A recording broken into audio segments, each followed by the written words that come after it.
Pleasant good morning to the Honorable Mr. John Bresenio, Prime Minister of Belize, his ministers, ministers of state and members, to the leader of the opposition, his members and Madam Speaker. Let us pray. Almighty and eternal God, who through Jesus Christ has revealed your glory to all nations, please protect and preserve Belize, our beloved country. God of might, wisdom, and justice, please assist our Belizean government and people with your Holy Spirit and counsel and fortitude. Let the light of your divine wisdom direct their plans and endeavors so that you will help we may attain our just objectives. With your guidance, may all our endeavors tend to peace, social justice, liberty, national happiness, the increase of industry, sobriety, and useful knowledge. We pray, O God of mercy, for all of us, that we may be blessed in the knowledge and sanctified in the observance of your most holy law, that we may be preserved in union and in the peace which the world itself cannot give. And after enjoying the blessings of this life, please admit us, dear Lord, to that eternal reward that you have prepared to those who love you. Amen.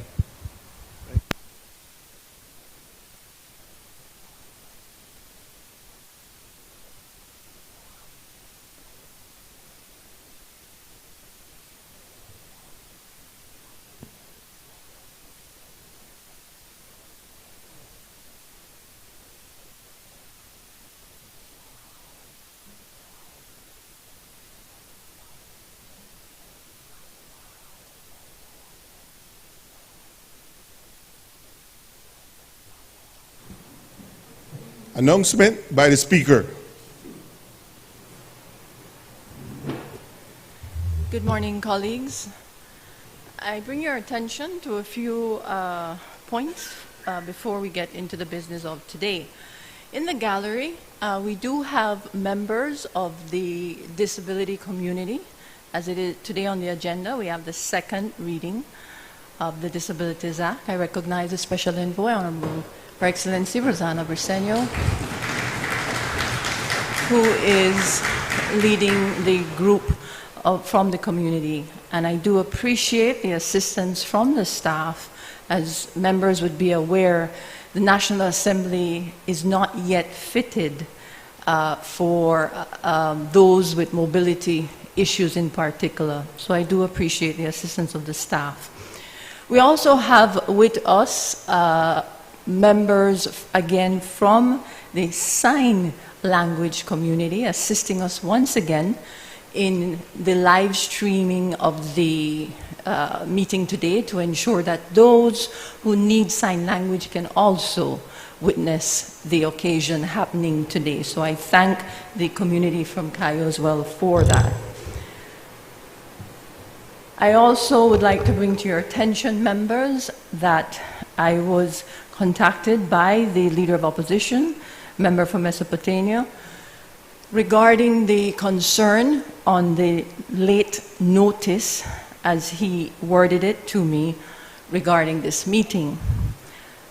In the interest of disclosure, I was given an official complaint letter yesterday during the course of the day, and I responded. With your indulgence, I'd just like to give my response to you so it forms a part of the record, but also to ensure that members on both sides are aware of the rules that are currently in the standing orders. And it reads, Dear Honorable Moses Barrow, Leader of the Opposition, I acknowledge receipt of your letter of protest on the notice period for the House meeting called for tomorrow, Friday, June 28, 2024. The Clerk of the National Assembly was notified on Sunday, June 23rd, by the Cabinet Secretary on behalf of the Executive for June 28 to be set aside for a House meeting. This was brought to my attention, and the notice went out on Monday, June 24th, when the orders of the day were verified. I do appreciate the concern on notice. However, the notice for this meeting is not in contravention of the standing orders. As you have indicated, indeed, since being in the office of the Speaker of the House of Representatives, I have worked with the Clerk's office and that of the Cabinet Secretary to the Executive to improve on notification. While there is no notice period specified in the standing orders for notification of regular House meetings, the office has improved on the practice of at least 1 week before the date of the meeting. This has been done in an effort to allow Standing Order 19.3 on notice of question to be applied as often as possible. This effort has been undertaken since in Belize, by practice, all administrations to date have not utilized Standing Order 11.1 of establishing House meetings weekly on Fridays. As you may recall, notice of meetings, among other areas of the standing orders, are being looked at in the comprehensive list of recommendations for proposed amendments to the standing orders.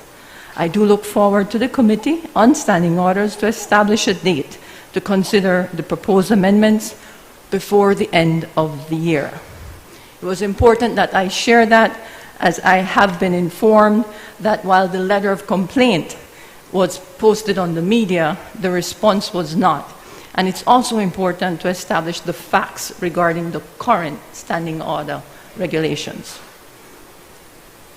I would also like to close my announcement in acknowledging that the National Assembly Staff Committee did receive the acceptance of resignation from Her Excellency Governor General Ford Salam of our Clerk of Parliament, Mr. Eddie Webster. Mr. Eddie Webster has completed 14 years of service with the National Assembly. His family joins him in the gallery, and we would like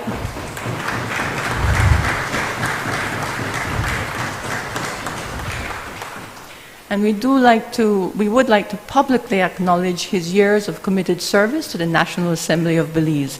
If you would allow me, please, a round of applause for the service of Mr.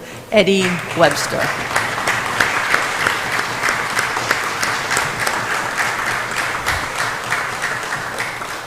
Today marks Mr. Webster's last sitting of the House of Representatives. Perhaps not as rambunctious, Mr. Webster, but it is the last sitting.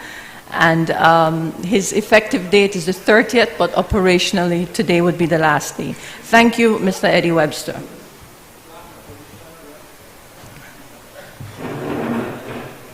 Maybe I mean any boycott, no? Papers. Allowed your indulgence, Madam Speaker? Sure. A number of things very quickly, Madam Speaker. Responding to the Leader of the Opposition's short notice, I think I will have to take some responsibility on that, but I was hoping that he would have been more understanding. Or I guess, I don't think the others are boycotting, it's only him boycotting. He's the only one that comes to House meetings. And it's going to help me to behave better today. My wife is in the gallery, so I have to be in my best behavior. But also, Madam Speaker, I was hoping that the leader would understand that we are 19 days away from a by-election in Toledo East, and that we all understand that whilst the work of the House cannot stop, we also need to do some campaigning. I guess he probably don't throw in the towel that he will not going to win in Toledo East. But that does not stop us from campaigning, because we have to go out there and campaign and meet the people and to ensure that the PUP continues to represent the good people of Toledo East. So I was hoping that he would have been more understanding, but as his father once famously said, it is what it is. But also, Madam Speaker, allow me to welcome the members from the disability community who was here. I had the opportunity to go and say hi to all of them. And one of them was giving me good advice, telling me that I should act and then ask for permission, ask for forgiveness. He said, no, ask permission, do it, and then you ask for forgiveness. That's what he was telling me over a tattoo, that he has a nice tattoo. But certainly also to Rosanna, my wife who is here with us today. Many people know, especially in the disability community, that she has dedicated her life to work with children and families with disabilities from the tender age of 18. She has been working. She is 35. All her adult life, she has been a teacher working with children with disabilities, and also countrywide, trying to find how these children can have better opportunities, and that the entire disability community can also be with better, have more opportunities than what we have been giving them over the years, and trust me.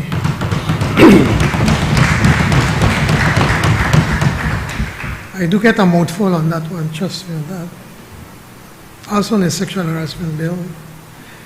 But also, Madam Speaker, apart from that, this morning, the nation, we woke up to the sad news that we lost Jenny Lovell, the incomparable Jenny Lovell, who we all have seen on Channel 5 KTV. I think just earlier this week, she was also on live TV. That voice, we remember Mass in Blues, when she's one of the most, probably the best album Belize has ever produced, with Frankie Reno. All of them were just little kids when he took out Mass in Blues. And I wish that more and more Belizeans should be aware of that music. She was a national treasure, and I join others, our colleagues on this side of the House and the entire country, extending heartfelt condolences to her family and her friends and everybody who loved Jenny, especially since, again, as I said, because of her appearances on Channel 5. She loved singing and she loved Belize, and for this we are a grateful nation, and we thank her family for sharing Jenny with us. And may her soul and the soul of all the departed rest in peace. Thank you, Madam Speaker.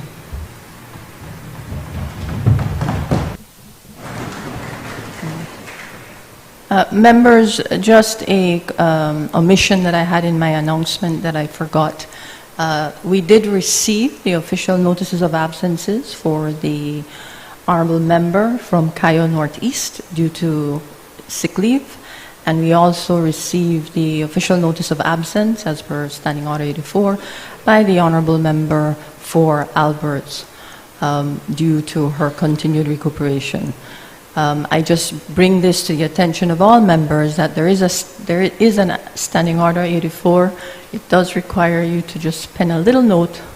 It can be by WhatsApp, email, or phone call so that the office can record the absence. Thank you. Clerk?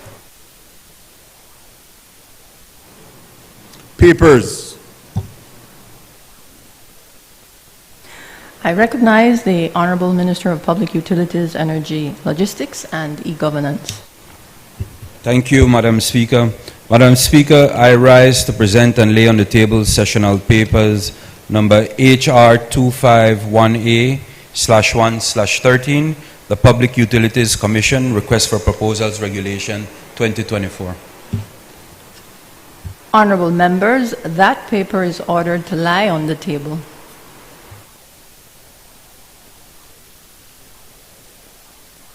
Presentation of report from Select Committee. I recognize the Honorable Chairperson of the Finance and Economic Development Committee. Madam Speaker, I rise to lay on the table reports number HR 252/1/13, report from the Finance and Economic Development Committee on the Insurance Amendment Bill 2024, number HR 253/1/13, report from the Finance and Economic Development Committee on the Southern Deport Development Facility Bill 2024. Thank you. Honorable members, those reports are ordered to lie on the table. I recognize the Honorable Chairperson of the Public Service, Labor, Industry, and Trade Committee.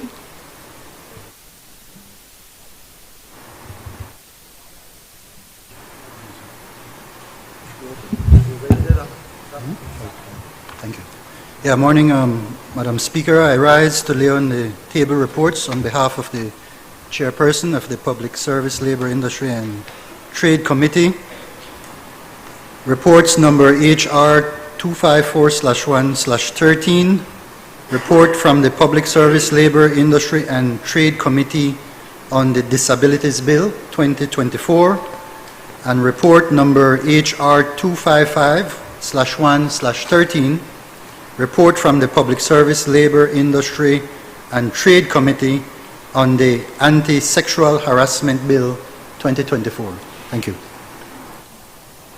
Honorable members, those reports are ordered to lie on the table. Introduction of bills. I recognize the Honorable Prime Minister, Minister of Finance, Economic Development and Investment, Civil Aviation and Immigration. Thank you, Madam Speaker.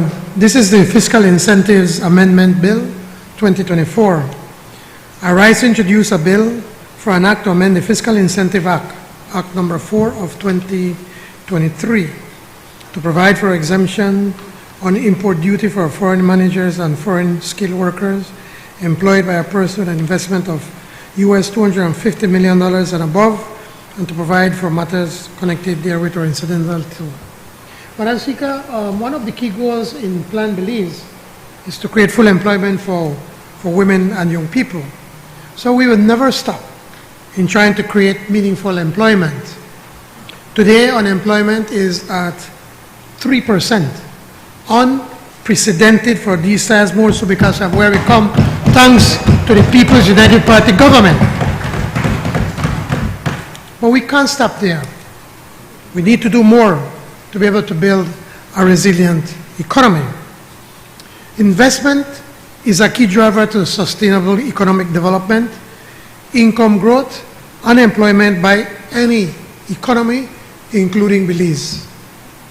While we are always doing everything possible to encourage homegrown investment, foreign direct investment, FDI, is a key catalyst in sustaining the modernization of the economies, since FDI triggers technology spillovers, assists human capital formation, contributes to international trade integration, helps create a more competitive business environment, and enhances enterprise development. All these elements contribute to higher economic growth. In order to fully encourage both domestic as well as foreign productive investment, however, the availability of a healthy, enabling environment for business that contributes to a competitive corporate climate is vital. In this sense, this healthy, enabling environment is usually characterized by several elements, which include availability of a sound, generous, and well-structured supply of public incentive schemes that fosters both foreign, direct, and domestic investments.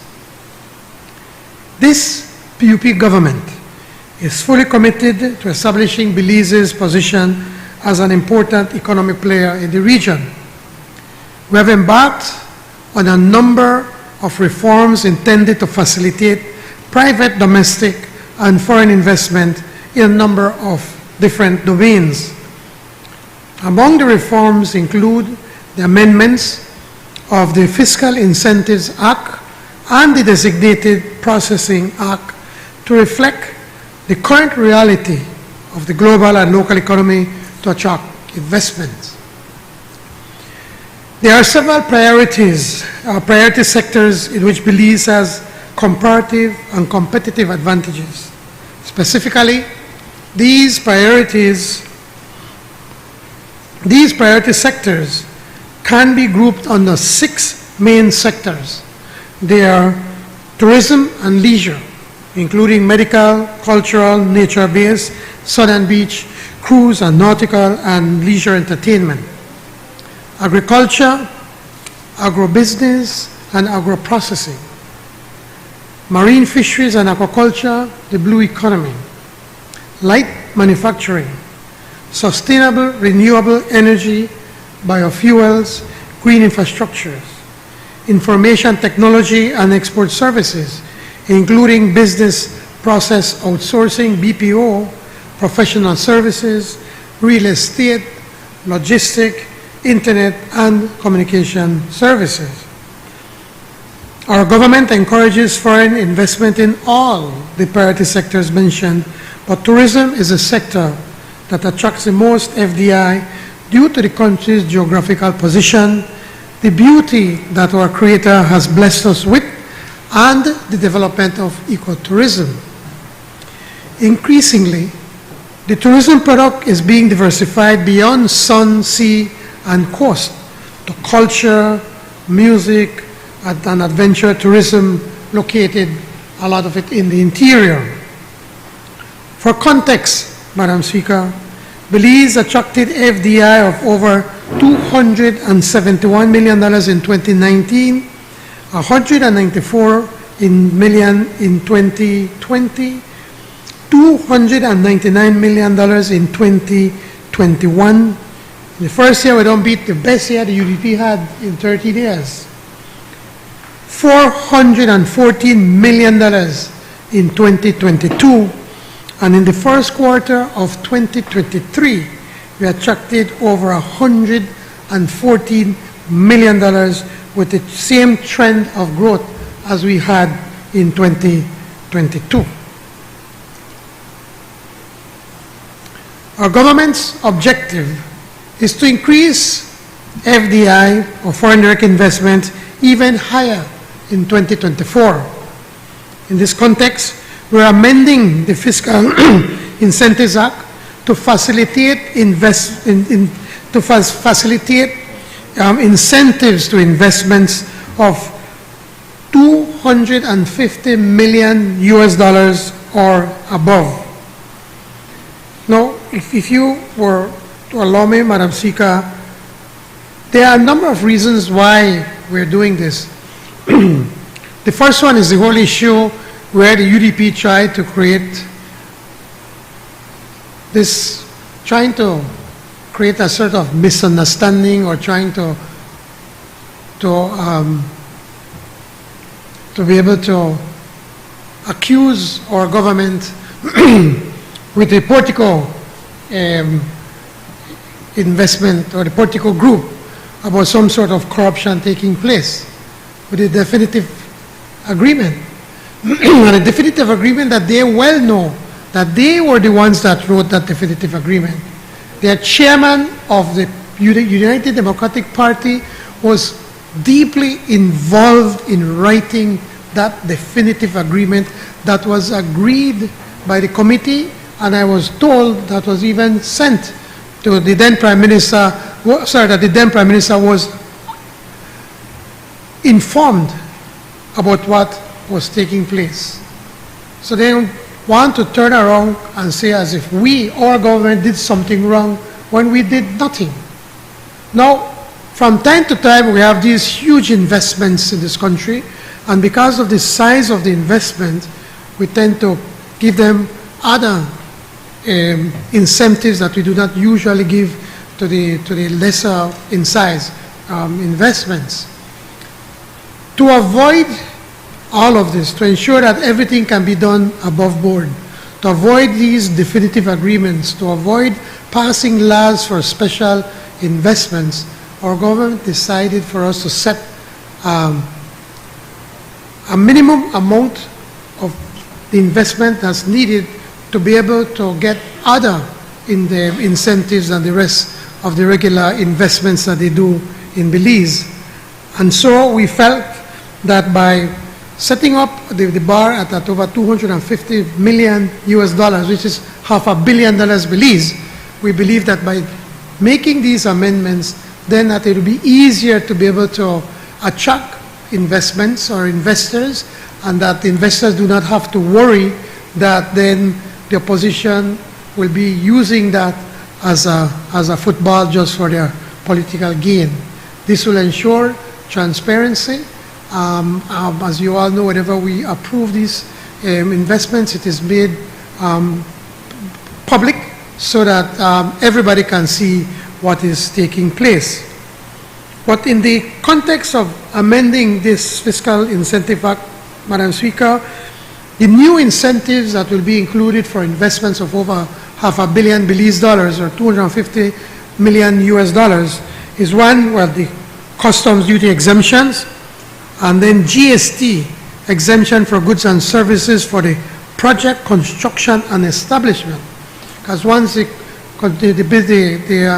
construction is finished and the business starts to operate, then they will be removed from that exemption. Thirdly, because of the size of the investment, in many instances they need to bring certain skilled workers. So all foreign skilled workers or managers of the investment are to be granted 6 months duty exemption for their personal items such as furniture and equipment when they first relocate to Belize. Madam Speaker, this initiative aims to attract several flagship investments to Belize and to also fast-track private sector investments as stated in Plan Belize.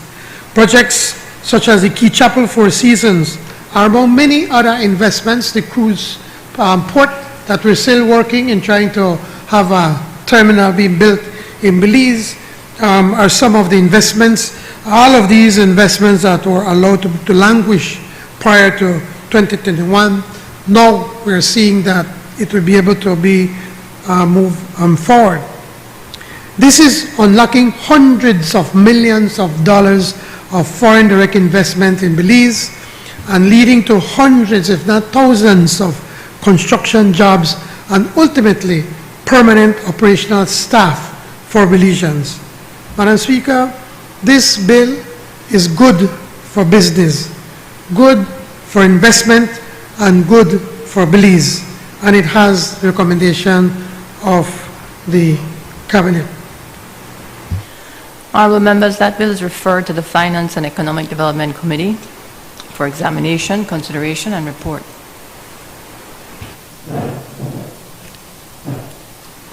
Bill for an act to amend the Fiscal Incentive Act, Act number 4 of 2023, to provide for the exemption on import duty for foreign managers and foreign skilled workers employed by a person with investment US $250 million and above, and to provide for matters connected therewith or incidental thereto.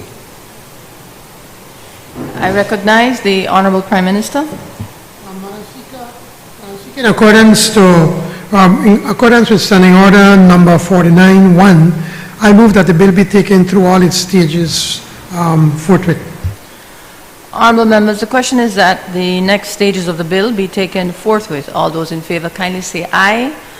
Those against kindly say no. I think the ayes have it. I recognize the Honourable Prime Minister. Madam Speaker, this is the National Security Council Bill 2024. I rise to introduce a bill to establish a body to be known as the National Security Council, to provide for the functions, powers, organization, and management of the National Security Council, to establish the National Security Directorate, to provide for the functions of the National Security Directorate, and to provide for matters connected therewith or incidental to.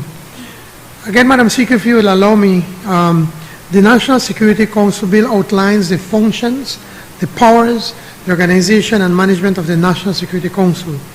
It also establishes and provides for the functions of the National Security Directorate to assist the Council in executing its duties.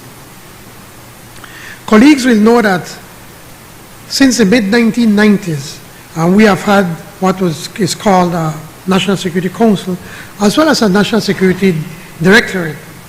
However, neither of these was ever actually formalized. It was just there in practice.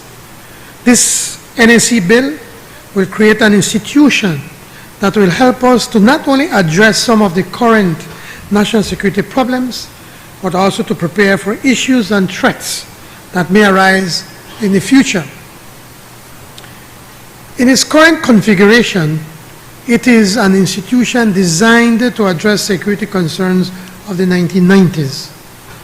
It now needs to evolve to meet the wide range of internal and external threats that have evolved since the turn of the century. With the formalization of the National Security Council and the National Security Directorate within the new national security architecture, we will achieve three things. One, enhance interagency information sharing, collaboration, and coordination. Two, have a mechanism to proactively detect internal and external security threats and adopt measures to prevent these from adversely affecting or national security.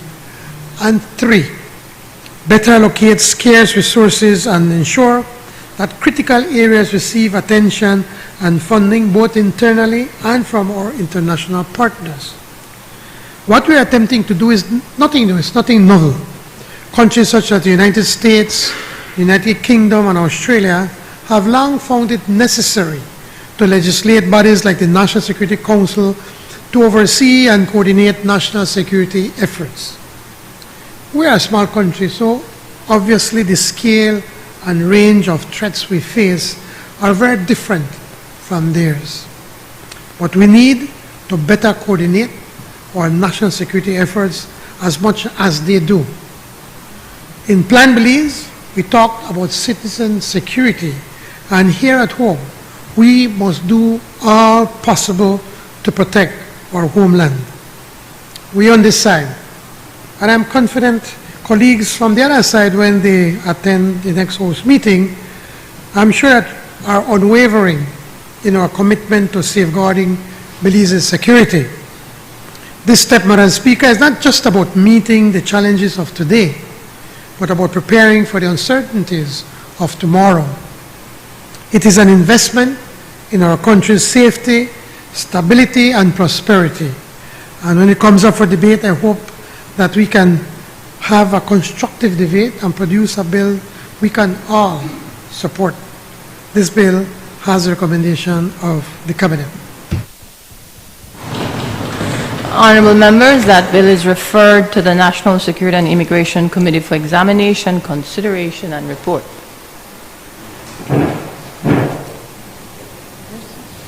Bill for an act to establish a body known as the National Security Council to provide for the function, powers, organization, and management of the National Security Council, to establish the National Security Directorate, to provide for the function of the National Security Directorate, and to provide for matters connected therewith or incidental thereto.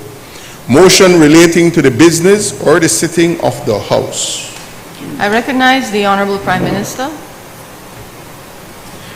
Madam Speaker, I move that at its rising today, the House adjourn to a date to be fixed by the Speaker. Honorable members, the question is that the House at its rising today adjourn to a date to be fixed by the Speaker. All those in favor kindly say aye. Aye. Those against kindly say no. I think the ayes have it.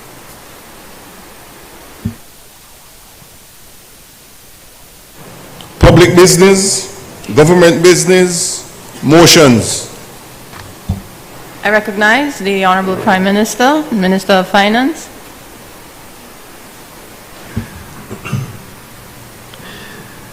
Madam Speaker, this is the Inter-American Development Bank Sustainable and Inclusive Urban Development Program, US $10 million loan motion 2024. I move whereas Belize is a member of the Inter-American Development Bank, the bank is eligible for development assistance in the form of loans, grants, and technical assistance from the bank on such terms and conditions as may be agreed between Belize and the bank from time to time. And whereas the government of Belize has approached the bank for financial assistance to execute a sustainable and inclusive urban development program that will contribute to the sustainable urban development of municipalities in northern Belize, including Corozal, Injoctong, and San Pedro and Burgosky, herein called the program. And whereas the program will consist of 2 components whose activities will 1, improve access to selected urban services, 2, support local economic growth, and 3, facilitate the social and economic integration of vulnerable populations, such as migrant population and women.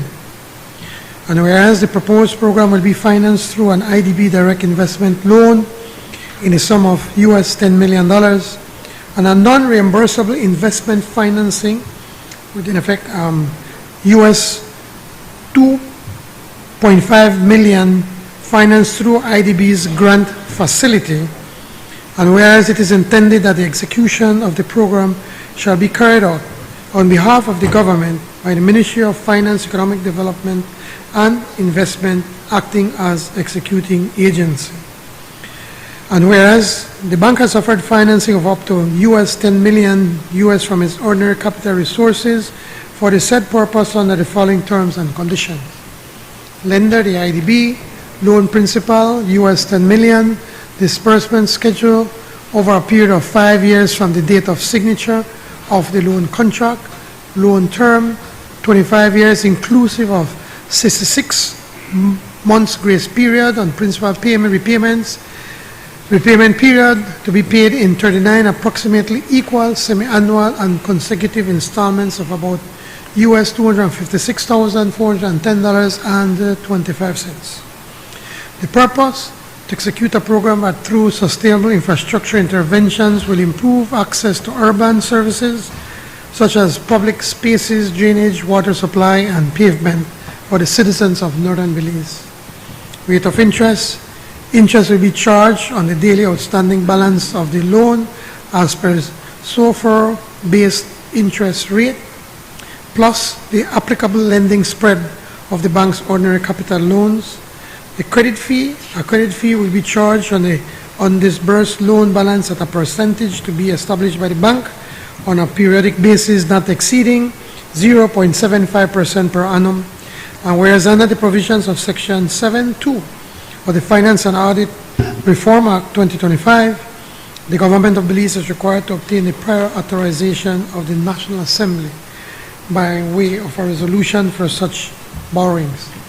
Now, therefore, be it resolved that this Honorable House, being satisfied that the loan proceeds will significantly improve the livelihood of the citizens in the targeted communities, including the social and economic integration of migrants, as well as uplifting the tourism potential in the communities, approves and confirms that the government may enter into a loan contract with the Inter-American Development Bank on the terms and conditions set out above, and further authorizes the Minister of Finance to execute and deliver the said loan contract and all other disbursements associated therewith. Madam Speaker, this is the second loan motion concerning the Sustainable and Inclusive Urban Development Project. But this one focuses specifically on 3 municipalities: Corozal Town, Orange Walk Town, the town of San Pedro on Hamburger Ski. These are 3 municipalities in the north. In the past administrations, these towns have largely had to fend for themselves with little support from central government. We on this side appreciate the importance of these municipalities and their residents. To support these municipalities, we have developed this project specifically to: 1, to improve access to priority urban services; 2, to support local economic growth; and 3, to facilitate the social and economic integration of vulnerable populations such as women, youth, and migrant populations in these 3 municipalities. The main components of this project include institutional strengthening for sustainable development and financing tangible sustainable urban investments such as public spaces and municipal facilities, i.e. like public markets, accommodation for local vendors, tourism centers, kindergarten, primary health care, and cultural centers, and the provision of essential urban infrastructure: water, sewerage, drainage, efficient public lighting, improvement of existing municipal roads, sidewalks, bike lanes, among others. I'm sure that the residents of these 3 municipalities will agree that these types of municipal facilities are very much needed and welcome.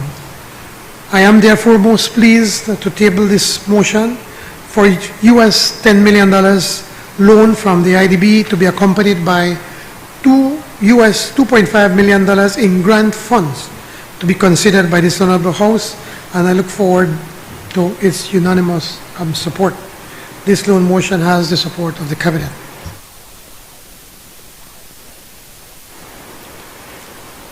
Honorable members, that motion is referred to the Finance and Economic Development Committee for examination, consideration, and report. I recognize the Honorable Prime Minister, Minister. And apologies. I proceeded because I did not see anyone stand up to debate this IDB motion. I'm confirming that there is no debate. Honorable members, that motion is referred to the Finance and Economic Development Committee for examination, consideration, and report. I recognize the Honorable Prime Minister and Minister of Finance, Economic Development and Investment, Civil Aviation and Immigration. Thank you, Madam Speaker. Should we send somebody over the other side? Julius?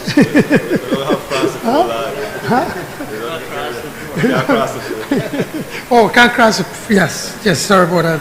Can't do that. Madam Speaker, I seek the indulgence of this Honorable House to have this motion taken through all its stages this day. Honorable members, the question is that this motion be taken through all its stages this day. All those in favor kindly say aye. Those against kindly say no. I think the ayes have it. I recognize the Honorable Prime Minister and Minister of Finance.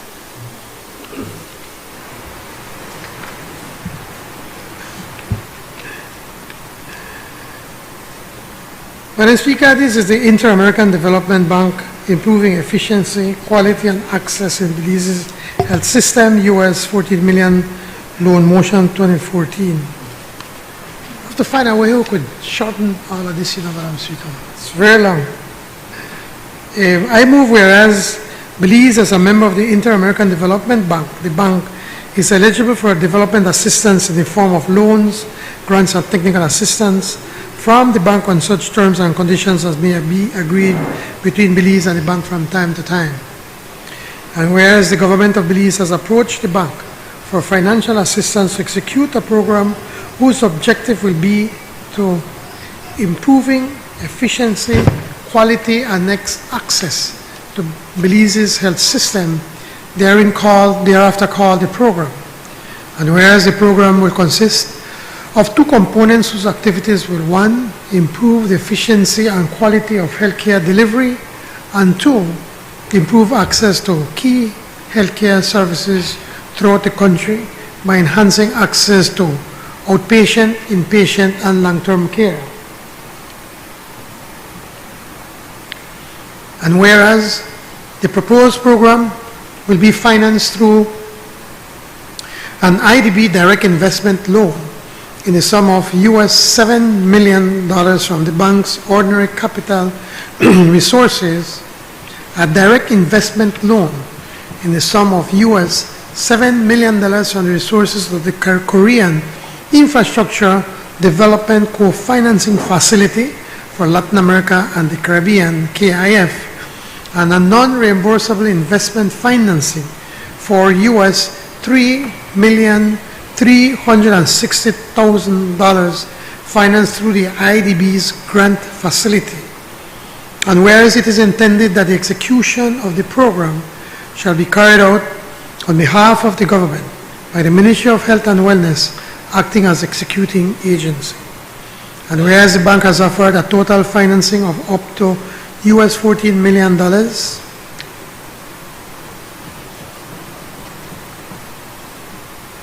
execute a program that will improve the efficiency, quality, and access to healthcare services across the country under the following terms and conditions.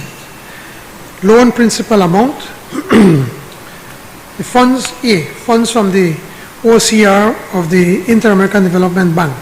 The principal amount is US $7 million, disbursement schedule over a period of 5 years from the date of signature of loan contract. Loan terms, 25 years, inclusive of 66 months grace period on principal payments.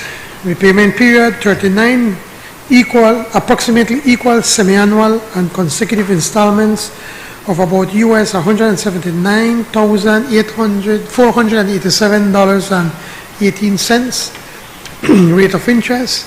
Interest will be charged on the daily outstanding balance of the loan as per the SOFR based interest rate, plus the applicable lending spread for the bank's ordinary capital loan. Credit fee. A credit fee will be charged on the undisbursed loan balance at a percentage to be established by the bank on a periodic basis, not exceeding 0.75% per annum. B. the funds from the Korean Development Co-Financing Facility for Latin America and the Caribbean Bank through IDB. The principal loan is $7 million US. The disbursement schedule over a period of 5 years on the date of signature of the loan contract. The loan terms, 25 years, inclusive of 84 months grace period on principal repayments. Repayment period, 36 approximately equal semi-annual and consecutive installments of about US $194,444.44. For the Bible by Bolito, 44. And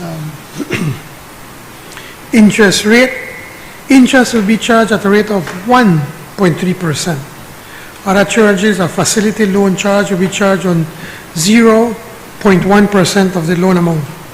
And whereas under the provision of Section 272 of the Finance and Audit Reform Act 2005, the government of Belize is required to obtain the prior authorization of the National Assembly by way of a resolution for such borrowings. Now, therefore, be it resolved that this Honorable House, being satisfied that the loan proceeds will significantly improve the health of the population in Belize, approves and confirms that the government may enter into a loan contract with the Inter-American Development Bank on the terms and conditions set out above, and further authorizes the Minister of Finance to execute and deliver the said loan contract and all other documents associated therewith.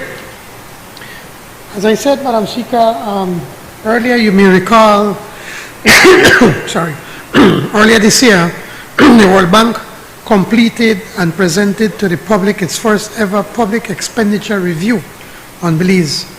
For many years, the World Bank has diligently pursued conducting this review, but prior administrations have declined to disclose its financial records for review. This PUP government is unwavering in our commitment to transparency and accountability in public finance. We're also committed to maximizing the value of every tax dollar. That is why we willingly agreed to allow the World Bank to conduct a public expenditure review.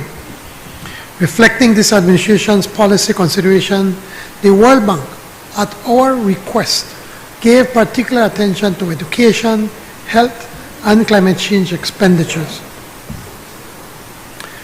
The comprehensive review conducted by the World Bank Group shed light on critical areas warranting attention and improvement in Belize's fiscal landscape. Likewise, the review provided useful recommendations that serve fundamental policy objectives. Among other things, in the health sector, the report rightly identified that during the period of review ending 2020, while Belize spent more per capita relative to other countries in the region, increased public investment unfortunately corresponded with diminished performance yield, subpar results. But they spend more money, but they get less in return. Mind you, that happened under the previous administration. Maybe that's why they didn't want the World Bank to do the review, because they knew what was the review would have said. Furthermore, the top 3 cases of death in Belize were related to non-communicable diseases such as heart disease, diabetes, and stroke. There's also an acute shortage of healthcare workers, especially in the rural areas. In light of these findings, my administration has taken the policy position not to spend less, but rather to invest more. That is to say, invest more smartly to achieve improved efficiency in spending and far better value for money while improving health outcomes. I'm therefore pleased to table this loan motion for the approval by this Honorable House for the conclusion of a US $7 million loan from the Inter-American Development Bank, the IDB, to improve efficiency, quality, and access in Belize's health system. And this also includes another highly concessionary financing of 14 million Belize dollars, or US 7 million, at the interest rate of 1.3% per annum through funding provided under the Korean Infrastructure Development Co-Financing Facility, KIF. Madam Speaker, I must pause to point out that on the previous government, Belize did not have access to the Korean Infrastructure Development Co-Financing. It is through the efforts of the Foreign Ministry and my office that we went to Korea on 2 occasions to be able to talk to the government. And on the last visit that we did, I had a personal meeting with the president, and I spoke to him about Belize and the beauty of Belize, and we started the meeting by saying, she said, Mr. Prime Minister, say you have a beautiful country. And I said, I agree with you, Mr. President. I said, but we are a small developing country and we have many challenges and we need help. And we are grateful to the Korean government, to the president and to the people for the help that they have been giving worldwide. And he immediately, Madam Speaker, gave instructions that Belize must also have access to this financing. So today we are getting our first loan of US $7 million at 1.3%. This is the cheapest money available out there, Madam Speaker. Now, the total value, you need to look at, of this project is 34.72 million Belize dollars. Madam Speaker, you include 2 loans of 7 and 7 million US, which is $28 million Belize. But we also have some also grant financing, as we said, free money, to the amount of $6.72 million, Madam Speaker, which would then give us a total of the $34.72 million. This project, as I mentioned earlier, will be implemented by the Ministry of Health and Wellness over 5 years, and the overall objective is to improve the health of Belizeans and residents through increased efficiency and quality of health care and better access to key health services. I mean, just this morning we heard the sad news that Jenny died from a heart attack. It just brings home the urgency in us to be able to address these issues of diabetes, heart attacks, and strokes in our country. Now, some of the primary components of this project loan, they include: 1, developing a quality and efficient improvement strategy with a focus on non-communicable diseases, reproductive, maternal, neonatal, and child health, accident and emergency services, and surgeries. 2, implementing a patient satisfaction assessment mechanism to contribute to improving care quality. 3, financing scholarships to train additional doctors and nurses. 4, training health workers, managers, and senior managers in the Ministry of Health and Wellness. 5, improving the Belizean Health Information System by adding new functionalities with improved data quality. 6, revising and updating the healthcare delivery model. 7, strengthening the community health workers' performance in rural areas through training and providing equipment. 8, piloting a comprehensive mobile clinic for primary healthcare services in rural areas. 9, piloting a telehealth program for patients with mental health conditions. And 10, financing infrastructure improvements and equipping the 4 health facilities, namely the Northern Regional Hospital, the Southern Regional Hospital, Matron Roberts Polyclinic, and Palm Center. Madam Speaker, this loan motion has the recommendation of the Cabinet, and I look forward for a unanimous support in the House. I recognize the member for Orange Walk East.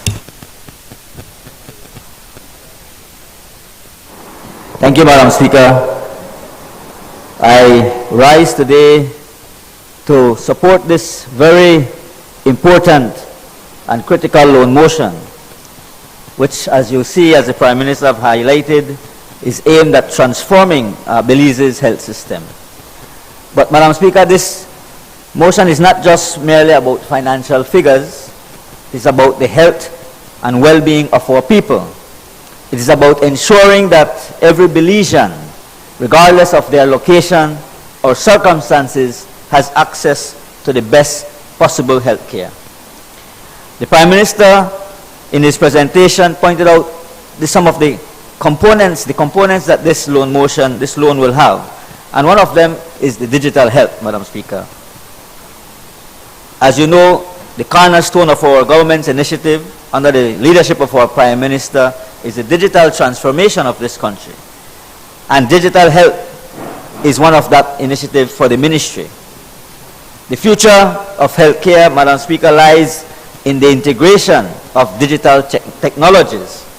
And under this component, we aim to strengthen the Belize Health Information System, to develop a more comprehensive framework for telemedicine, starting with the pilot program focused on mental health services. This will enable us, Madam Speaker, to provide essential mental health support to those in remote and underserved areas, breaking down the geographical barriers that have long hindered to access. In addition, Madam Speaker, we will fortify the digital infrastructure in the northern region, the southern region, and the Palm View Center. And by doing this, we will ensure that our healthcare facilities are equipped with advanced technology capable of delivering high-quality care efficiently and effectively. The other area, Madam Speaker, is the area of the quality and efficiency improvement strategy. And as highlighted by the Prime Minister, the human resource capabilities. When we look at the quality and efficiency improvement strategy, our focus is on strengthening the quality framework for NCDs, which includes the refining the health protocols for NCDs, emergency rooms, surgical services, and primary health care. This will also ensure, Madam Speaker, that every patient receive consistent, high-quality care regardless of where they are treated. But equally important is the issue of our human resources. We recognize that a well-trained healthcare workforce is the backbone of any robust health system.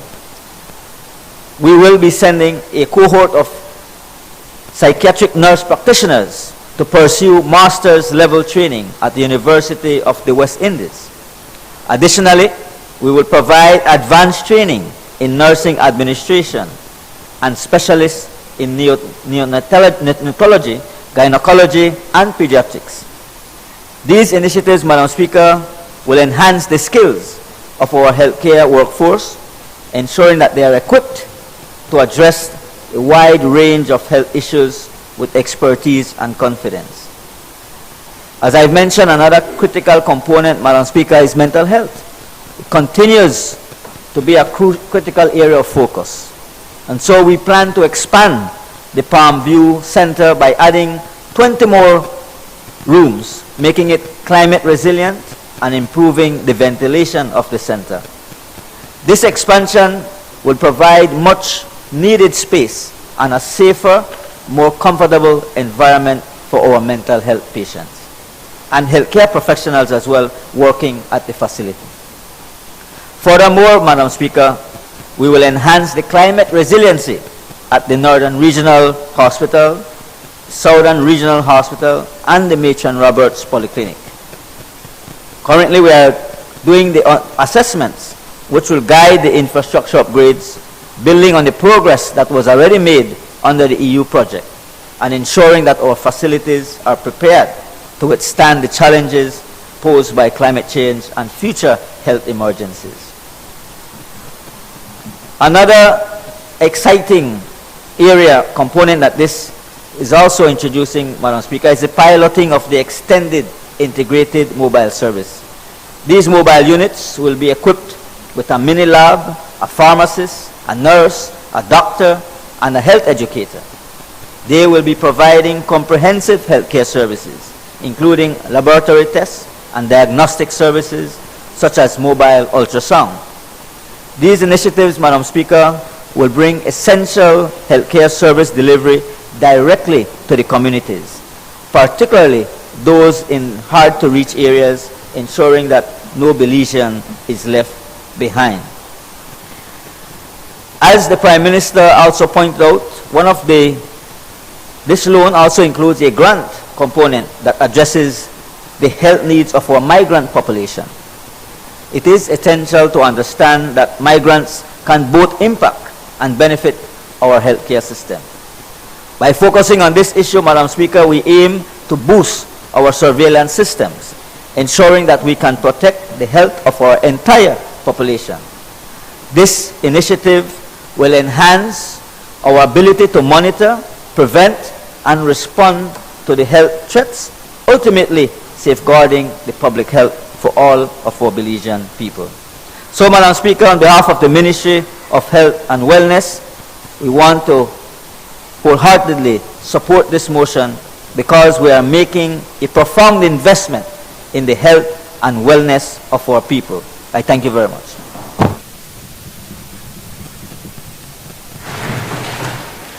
Honourable members, that motion is referred to the Finance and Economic Development Committee for examination, consideration, and report. I recognize the Honourable Prime Minister. Madam Speaker, I seek the indulgence of the Honourable House to have this motion taken through our stages this day. And also, Madam Speaker, just very quickly before I forget, the DPM in the next House meeting will give a more comprehensive report on the meetings we had with the diaspora, in particular the land clinic and the immigration clinic. They were a massive success. We helped hundreds of Belizeans in the diaspora. So I want to put on record our appreciation for the work that both the people at the Natural Resources, at Lands, and Immigration did while they were there, because it was no holiday. They were working all day till late at night. So, but the next House meeting, the DPM will give a more comprehensive report. Thank you, Madam Speaker. Honourable members, the question is that this motion be taken through all its stages this day. All those in favour, kindly say aye. Those against, kindly say no. I think the ayes have it. I recognize the Minister of Home Affairs and New Growth Industries.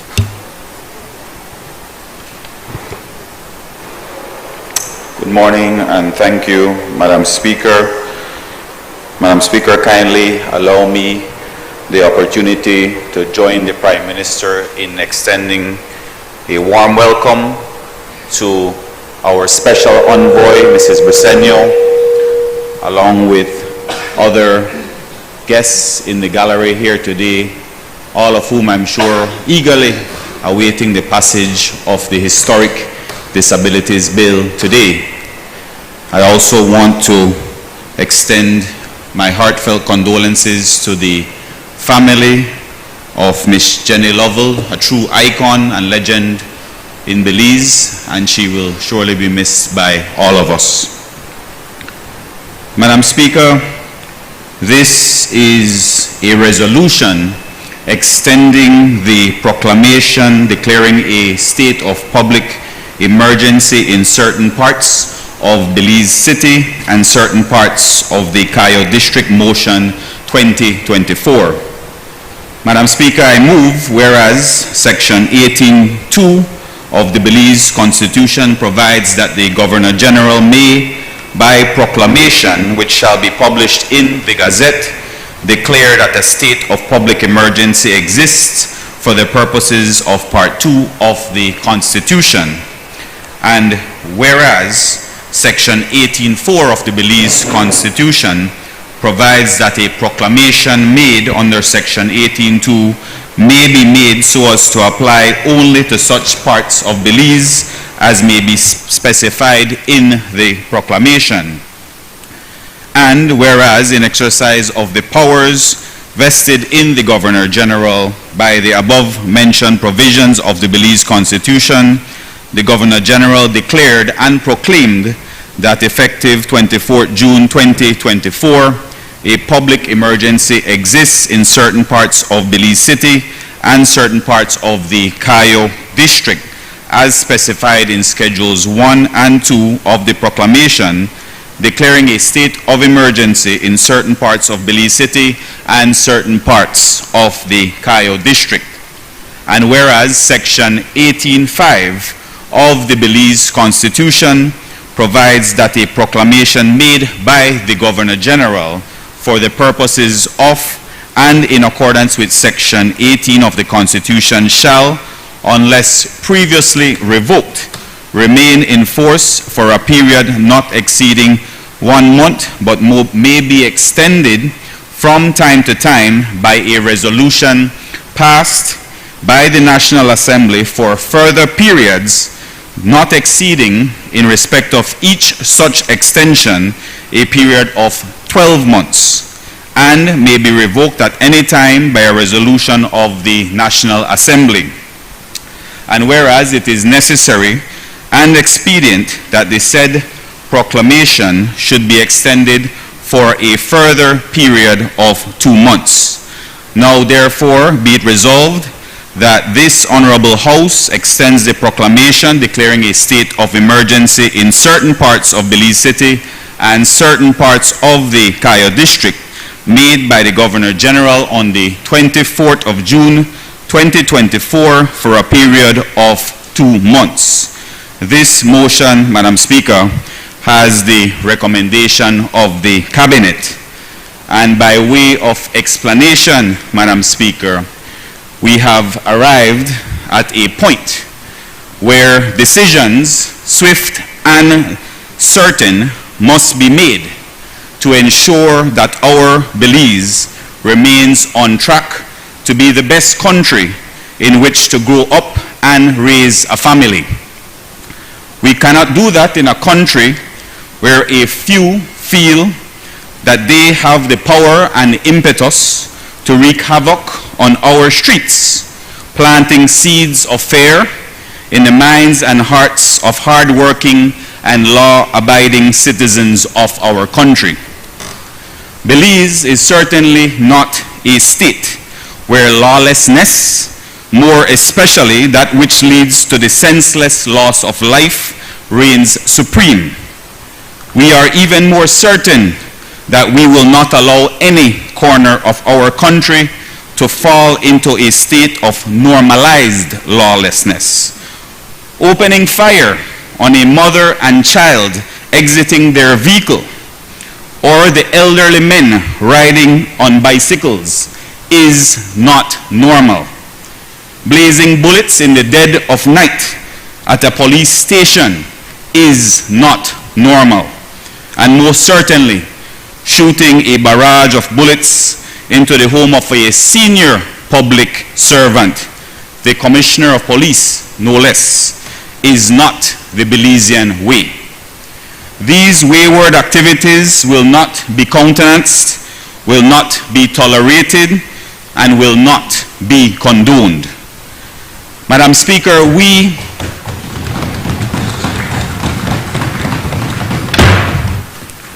at the Ministry of Home Affairs have quickly sprung into action with the assembly of a coordinated task force that pulls together the resources and expertise of major crimes, the Criminal Investigative Branch, Special Branch, and the Gang Intelligence Investigation and Interdiction Units to look with fresh eyes into the recent tyranny of gang and gun violence. And Madam Speaker, it is important to highlight that even before the activation of this specialized investigative team, swift and efficient police work has led to the arrests for the murders of Elwin Bobo Lewis, Dion Bowden, Griffith Cadle, and also one of two suspects in the murder of Stanley Moore. He has been arrested and charged as well.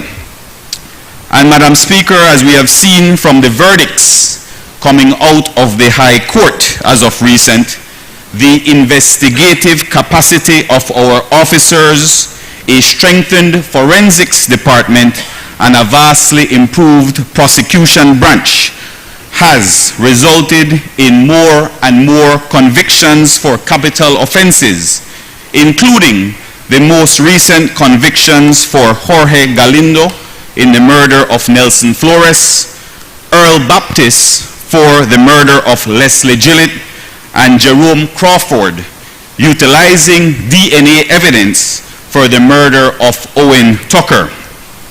This is, of course, action that only advances what we were already doing in the ministry, investing in cutting-edge DNA equipment, enhancing our technologies related to arms seizing and identification, upskilling the technical capacity of law enforcement personnel, leveraging legal instruments, and dedicating ourselves to cross-ministry collaborations that ultimately keep Belizeans safe.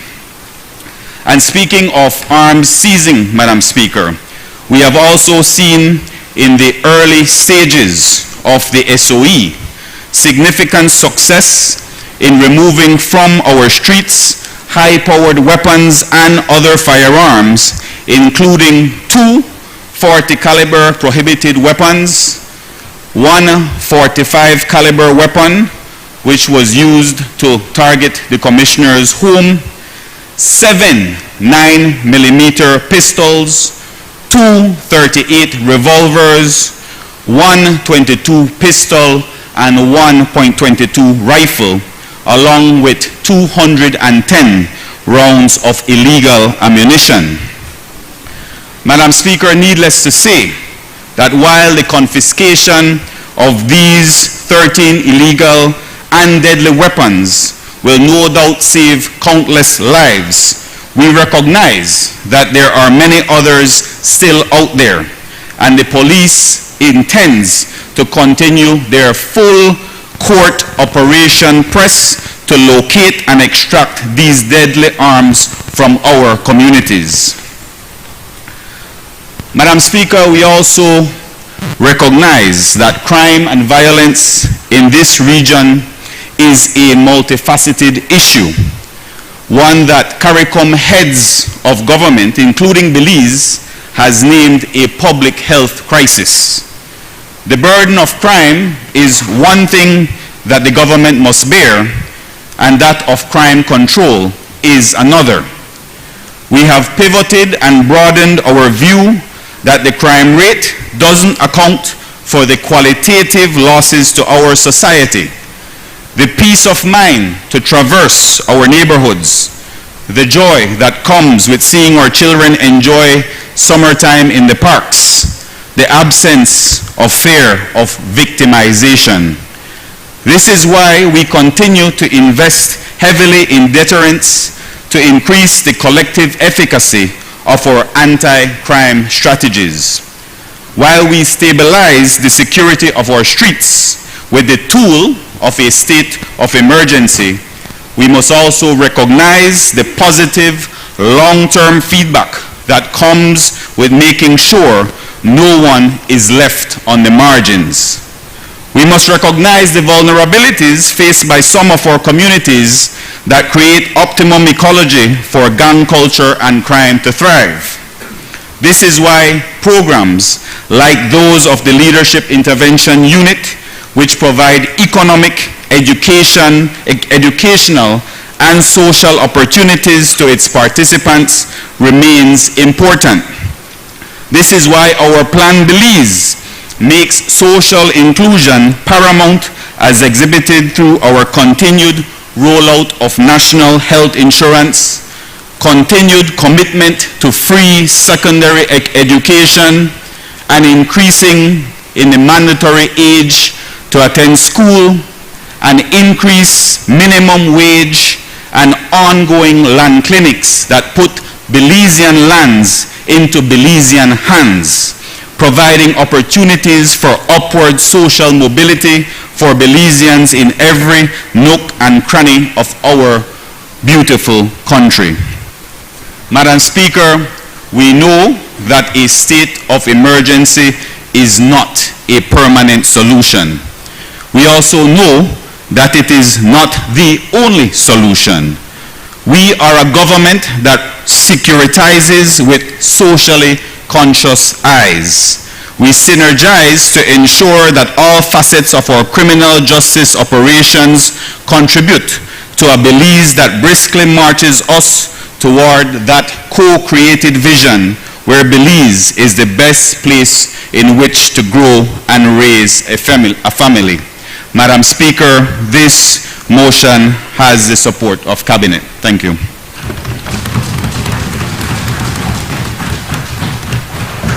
I recognize the Honorable Prime Minister.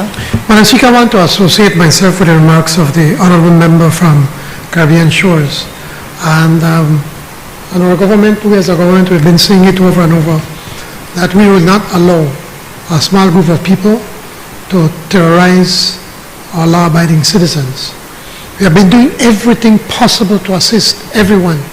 We've been working on growing the economy. That presently, Madam Speaker, there is an unemployment rate of 3%, never seen in the history of Belize. I make that point because if these young men want to work, there is work for them. We have been doing working with small businesses, with MSMEs, creating opportunities. Again, not even them, that many of them will say, oh, only the big guys have access. We have changed that. So if they want to get a taxi, they could come in and register themselves as an MSME, get a taxi to run, or whatever it is. What is important is that we have to ensure that we protect the little ones. Because whenever I speak to my colleagues, especially those that in the south side where we have the most pronounced areas of gang activities, they are telling us we have to ensure that these little kids stay in school. So, and to make sure that they could go to high school. The Minister of Education and his team have been working diligently to ensure that we can save these kids and ensure they go to school. We're even giving them their tuition, their fees, even uniforms when it is necessary. This small group of people, they're pushing this country. They're pushing us. They're pushing the citizenry in the Belizeans all over. Everybody has seen what has happened in El Salvador. That's not the route we want to go. That's not the route we want to go. We want to create opportunities for them. But citizens are clamoring that this government, that we have to take action. What we are doing is not going to solve the problem.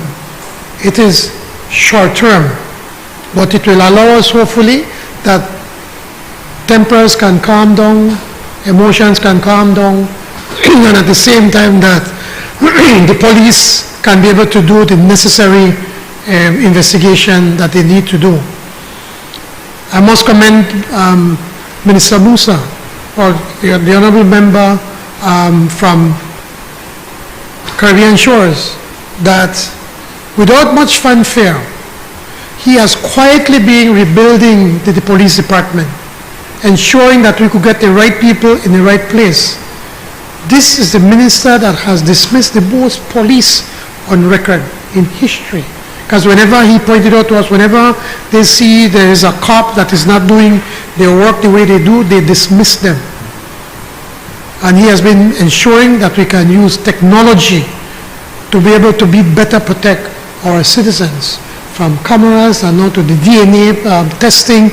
All of this will allow us to be able to make our citizens safer. In Plan Belize, we said that citizen security is going to be a priority. That was not just words, it's something that we mean, and we're showing the action on that, Madam Speaker. It's unfortunate that the opposition, they're not here today, because we'd have really looked for them to be able to support us in this endeavor. Thank you, Madam Speaker.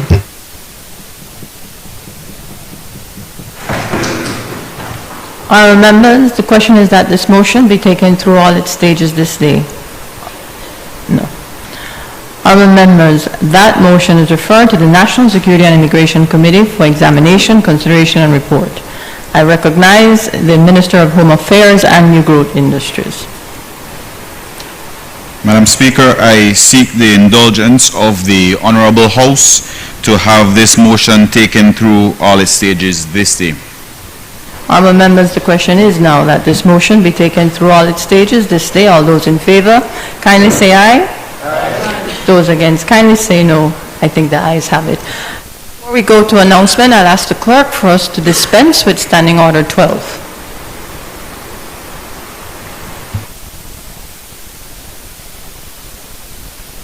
Madam Speaker, in accordance with Standing Order 12.8, I move that the proceedings on the order paper may be entered upon and proceeded with at this day's sitting at any word though opposed.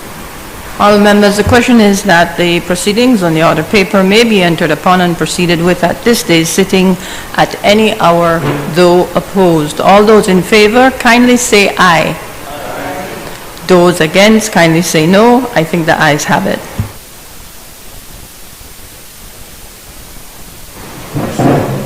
Announcement by the Speaker. Honourable members, it has been agreed that the following bill and motions be passed this day.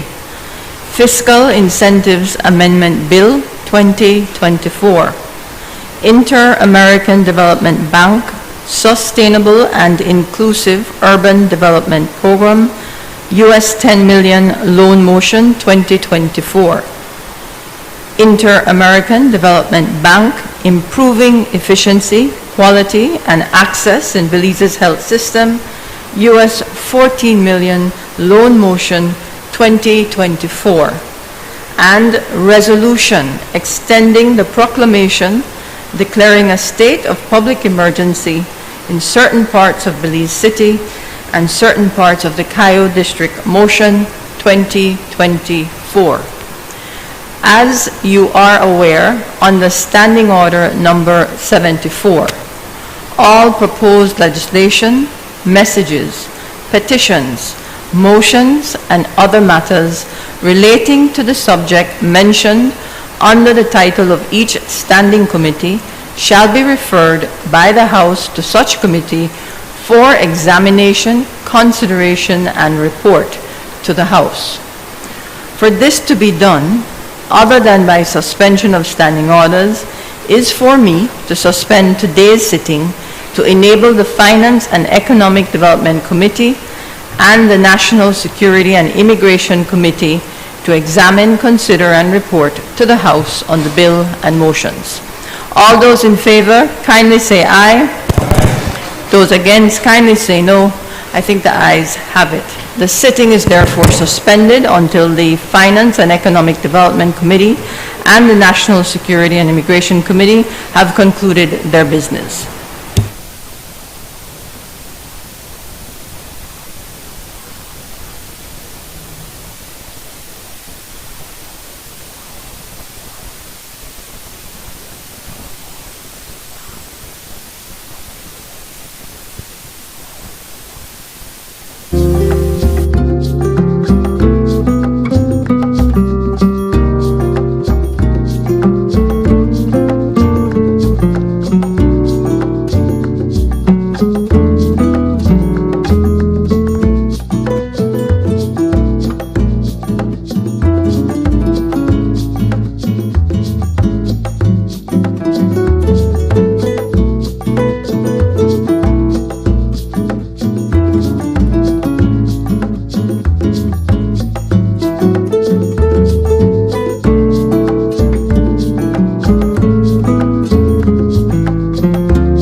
Presentation of reports from committees.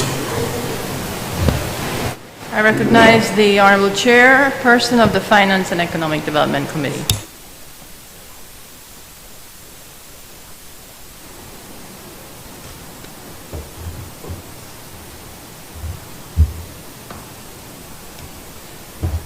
Madam Speaker, I rise to lay on the table reports Number HR 256/1/13, report from the Finance and Economic Development Committee on the Fiscal Incentives Amendment Bill 2024.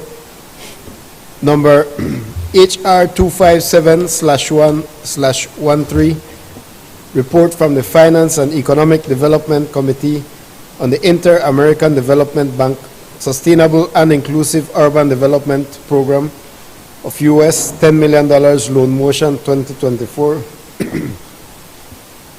Number HR 258/1/13, report from the Finance and Economic Development Committee on the Inter-American Development Bank improving efficiency, quality, and access in Belize's health system, US $14 million loan motion 2024. Thank you. Honorable members, those reports are ordered to lie on the table. I recognize the Honorable Chairperson of the National Security and Immigration Committee.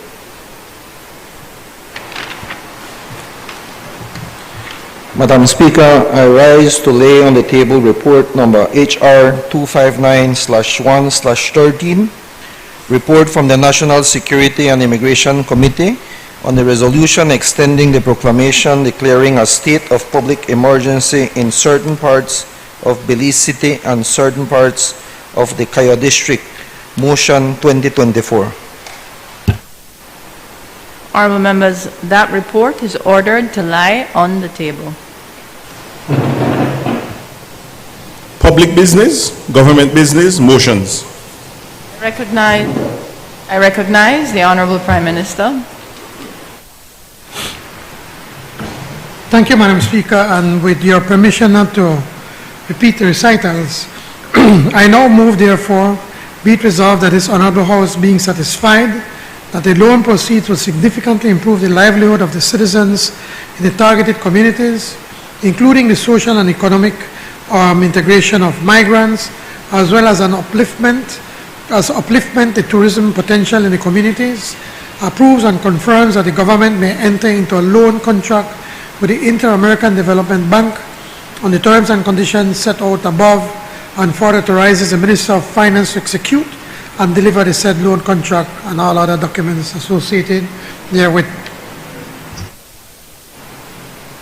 Honorable members, the question is now, therefore, be it resolved that this Honorable House, being satisfied that the loan proceeds would significantly improve the livelihood of the citizens in the targeted communities, including the social and economic integration of migrants, as well as uplift the tourism potential in the communities, approves and confirms that the government may enter into a loan contract with the Inter-American Development Bank on the terms and conditions set out above, and further authorizes the Minister of Finance to execute and deliver the said loan contract and all other documents associated therewith.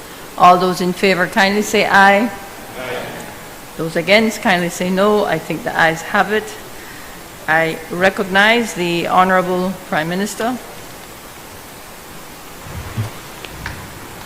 Madam Speaker, with your permission not to repeat the recitals, I move now, therefore, be it resolved that this Honorable House, being satisfied that the loan proceeds would significantly improve the health of the population in Belize, approves and confirms that the government may enter into a loan contract with the Inter-American Development Bank and the terms and conditions set out above, and further authorizes the Minister of Finance to execute and deliver the said loan contract and all other documents associated therewith.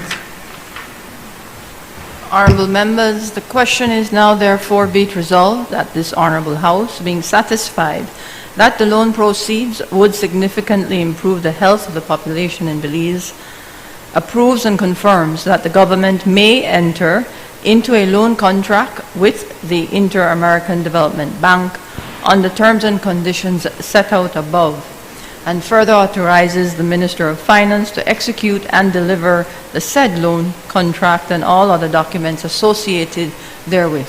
All those in favor kindly say aye. Aye. Those against, kindly say no. I think the ayes have it. I recognize the Honorable Minister of Home Affairs and New Growth Industries. Thank you, Madam Speaker.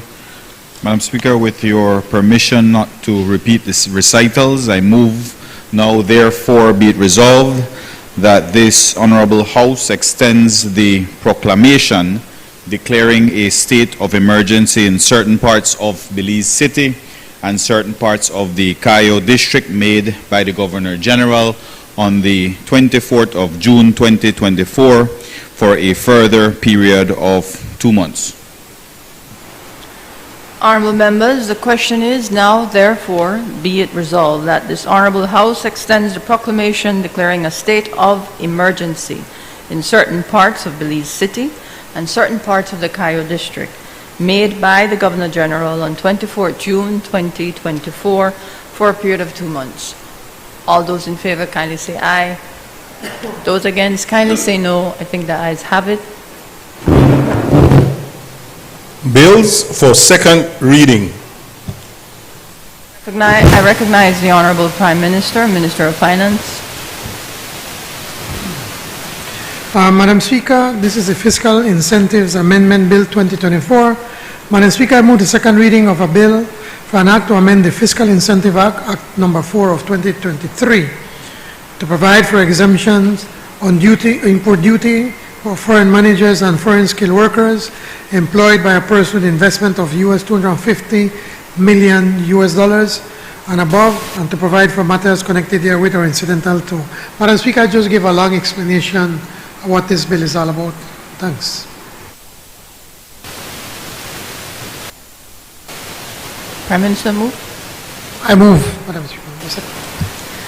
Honorable members, the question is that the bill for an act to amend the Fiscal Incentives Act, Act number 4 of 2023, to provide for exemption on import duty for foreign managers and foreign skilled workers employed by a person with investment of $250 million and above, and to provide for matters connected therewith or incidental thereto, be read a second time. All those in favor kindly say aye.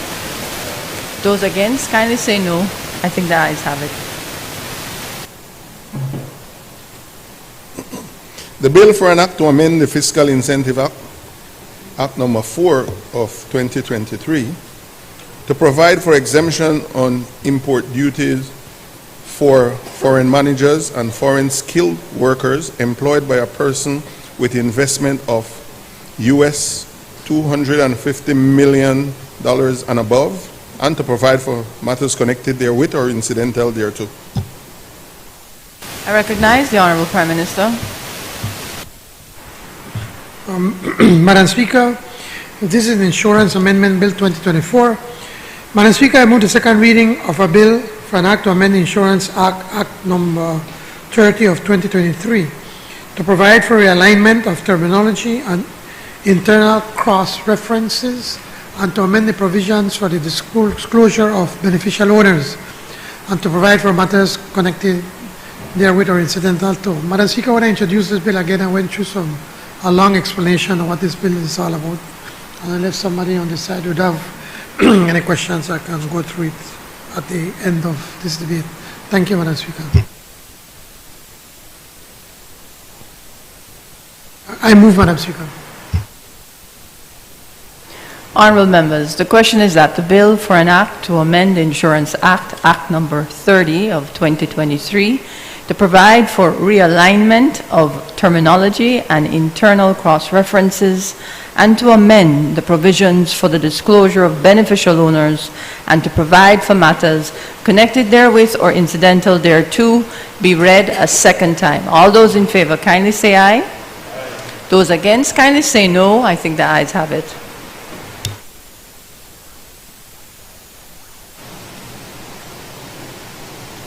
Bill for an act to amend the Insurance Act, Chapter 30, Act 30 of 2023, to provide for the realignment of terminology and internal cross-references, and to amend the provisions for the disclosure of beneficial owners and to provide for matters connected therewith or incidental thereto. I recognize the Minister of Human Development, Families and Indigenous Peoples Affairs. Good afternoon, Madam Speaker, and to one and all. Madam Speaker, I rise to move the second reading of the Disabilities Bill, a bill for an act to promote, protect, and ensure the full and equal enjoyment of privileges, interests, rights, benefits, and treatment by persons with disabilities on an equal basis with persons without disabilities, to establish the National Commission for Persons with Disabilities, to establish the Disabilities and Equal Opportunities Tribunal, and to provide for matters connected therewith or incidental thereto.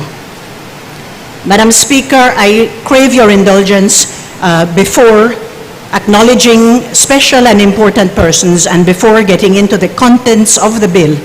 I crave your indulgence to add my voice of sympathy and condolence to the family of our beloved Jenny Lovell. Jenny was our first director of the Community Rehabilitation Department back in 1999, and she served with distinction in that role. And she also was currently our senior trainer for our Community and Parent Empowerment COMPAR program under the Department of Human Services. Madam Speaker, she will be greatly, greatly missed, and I add my voice of condolence to all her family and friends. Madam Speaker, I also take this opportunity, and I wish to thank everyone for their patience this morning and into this afternoon. I want to make a special mention of our special envoy for the development of families and children, Mrs. Rosanna Briceño, Her Excellency, who is with us this afternoon.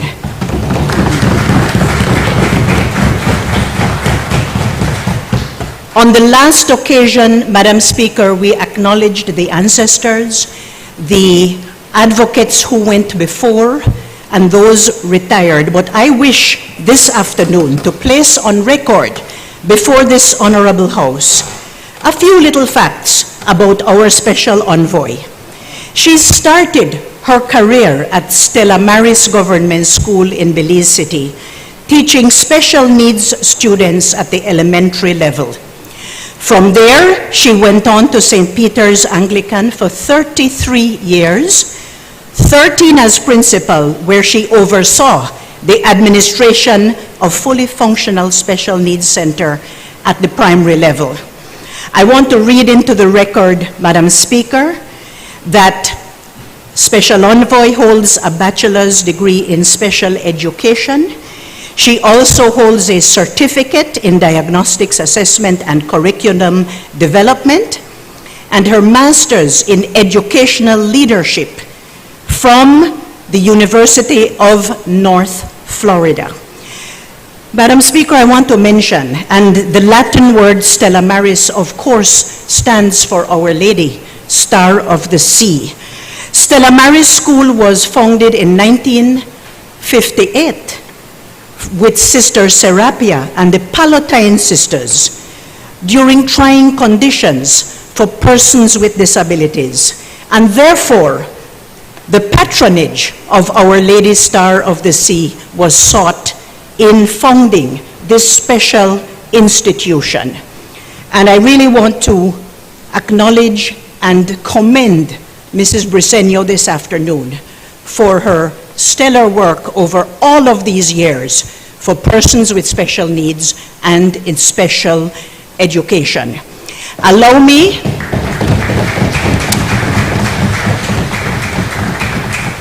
me also, Madam Speaker, to mention a few more names. Mrs. Rosa Mon Williams, 47 years of service connected with Stella Maris and special needs students. Marjorie Bernard, 40 years. This is no small accomplishment for all of our ladies, Madam Speaker.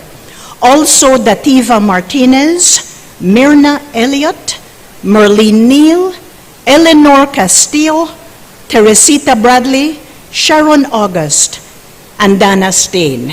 And they're all connected with Stella Maris.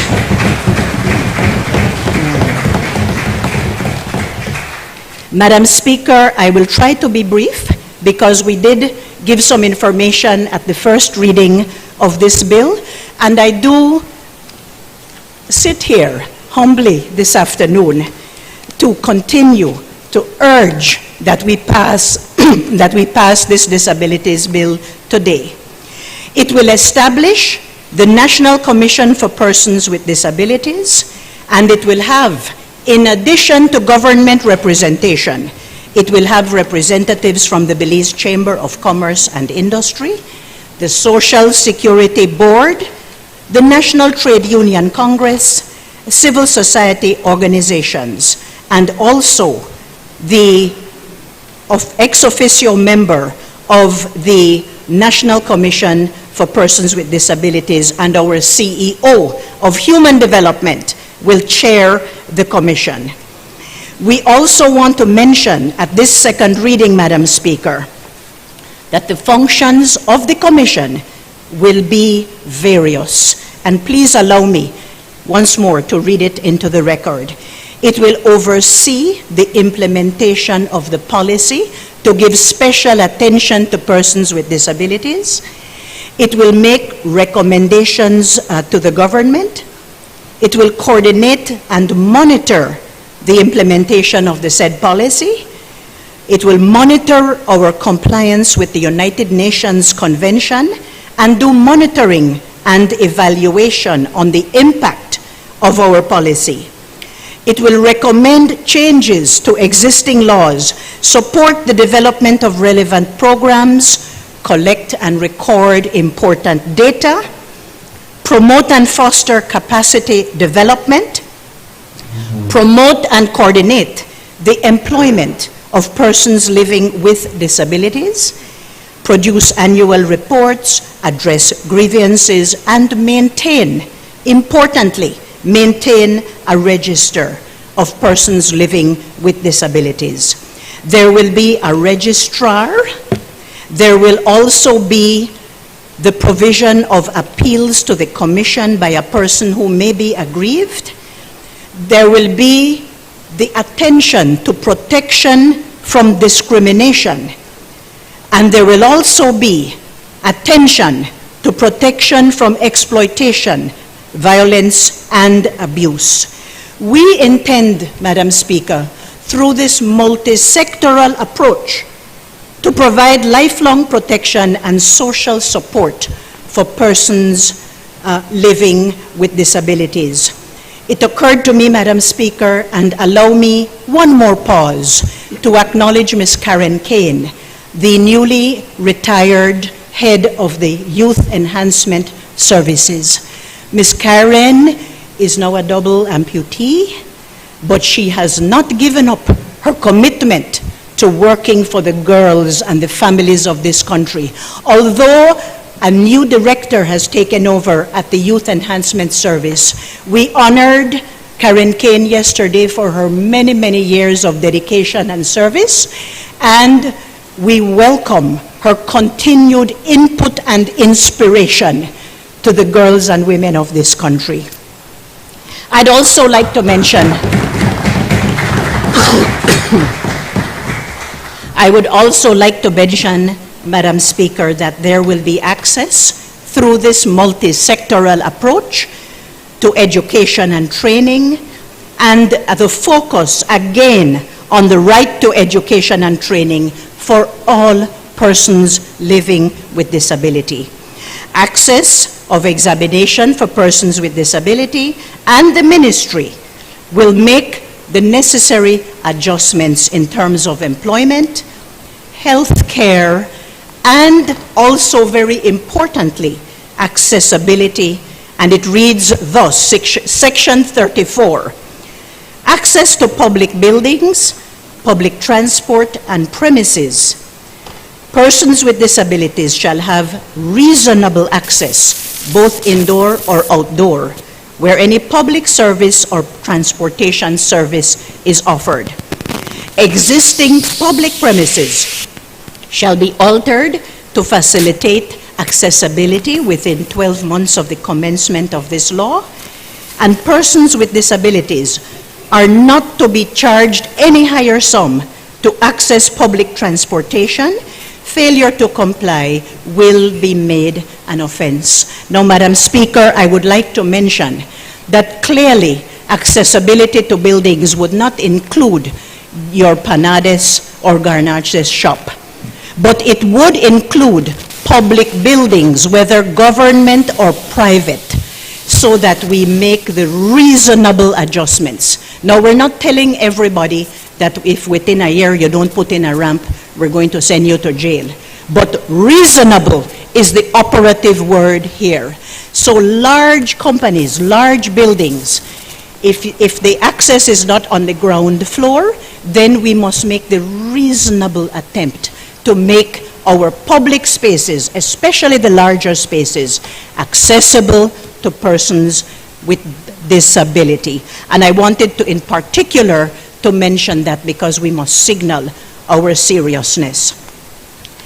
The law provides for complaints to the Commission, alternative dispute resolution, and the guiding principles as set out in the United Nations Convention on the Rights of Persons with Disabilities shall be the guiding principles in the making of any decision affecting persons with disabilities. A member of the Commission, the tribunal, the registrar, or any person acting under authority must maintain information obtained by virtue of the roles and responsibilities that they hold.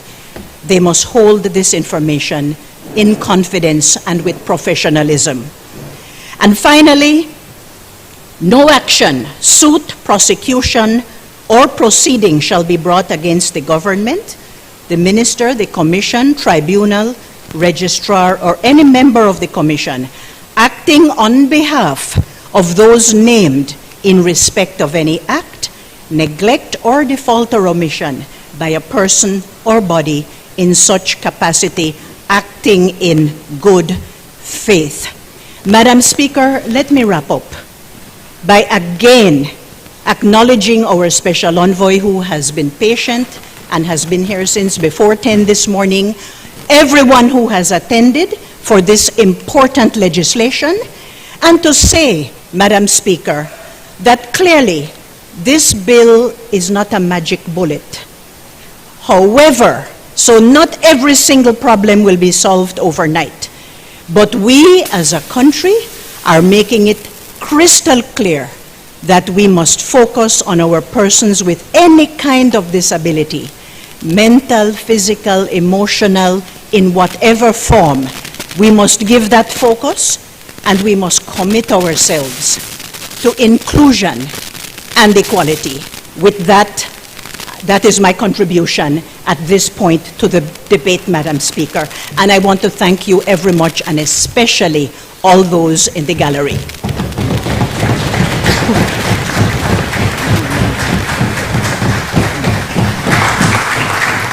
I recognize the member for Freetown.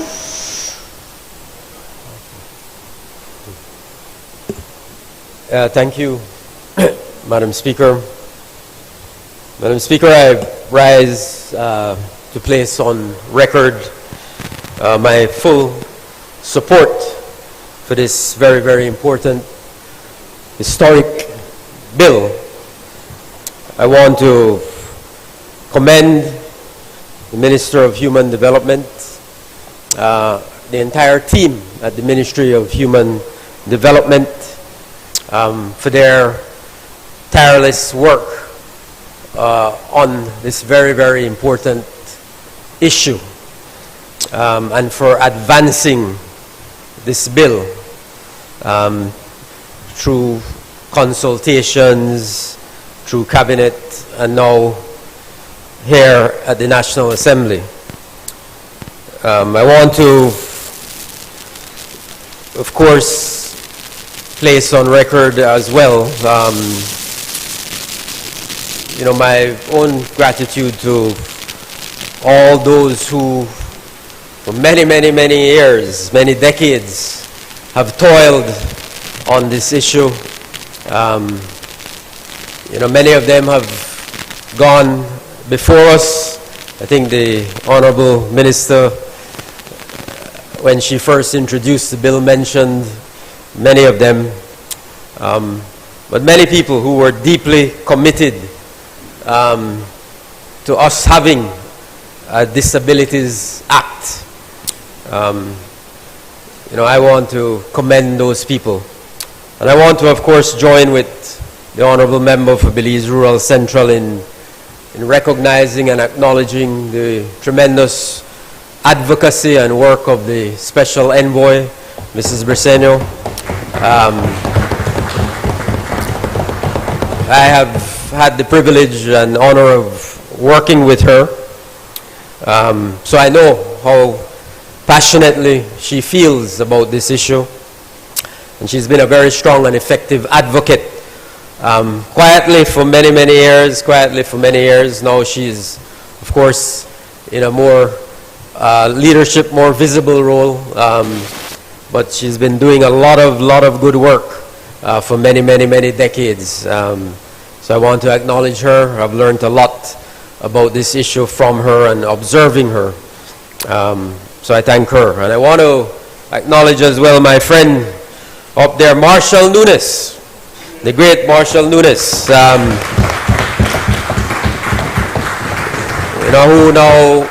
who now is, the head of the Disabilities desk.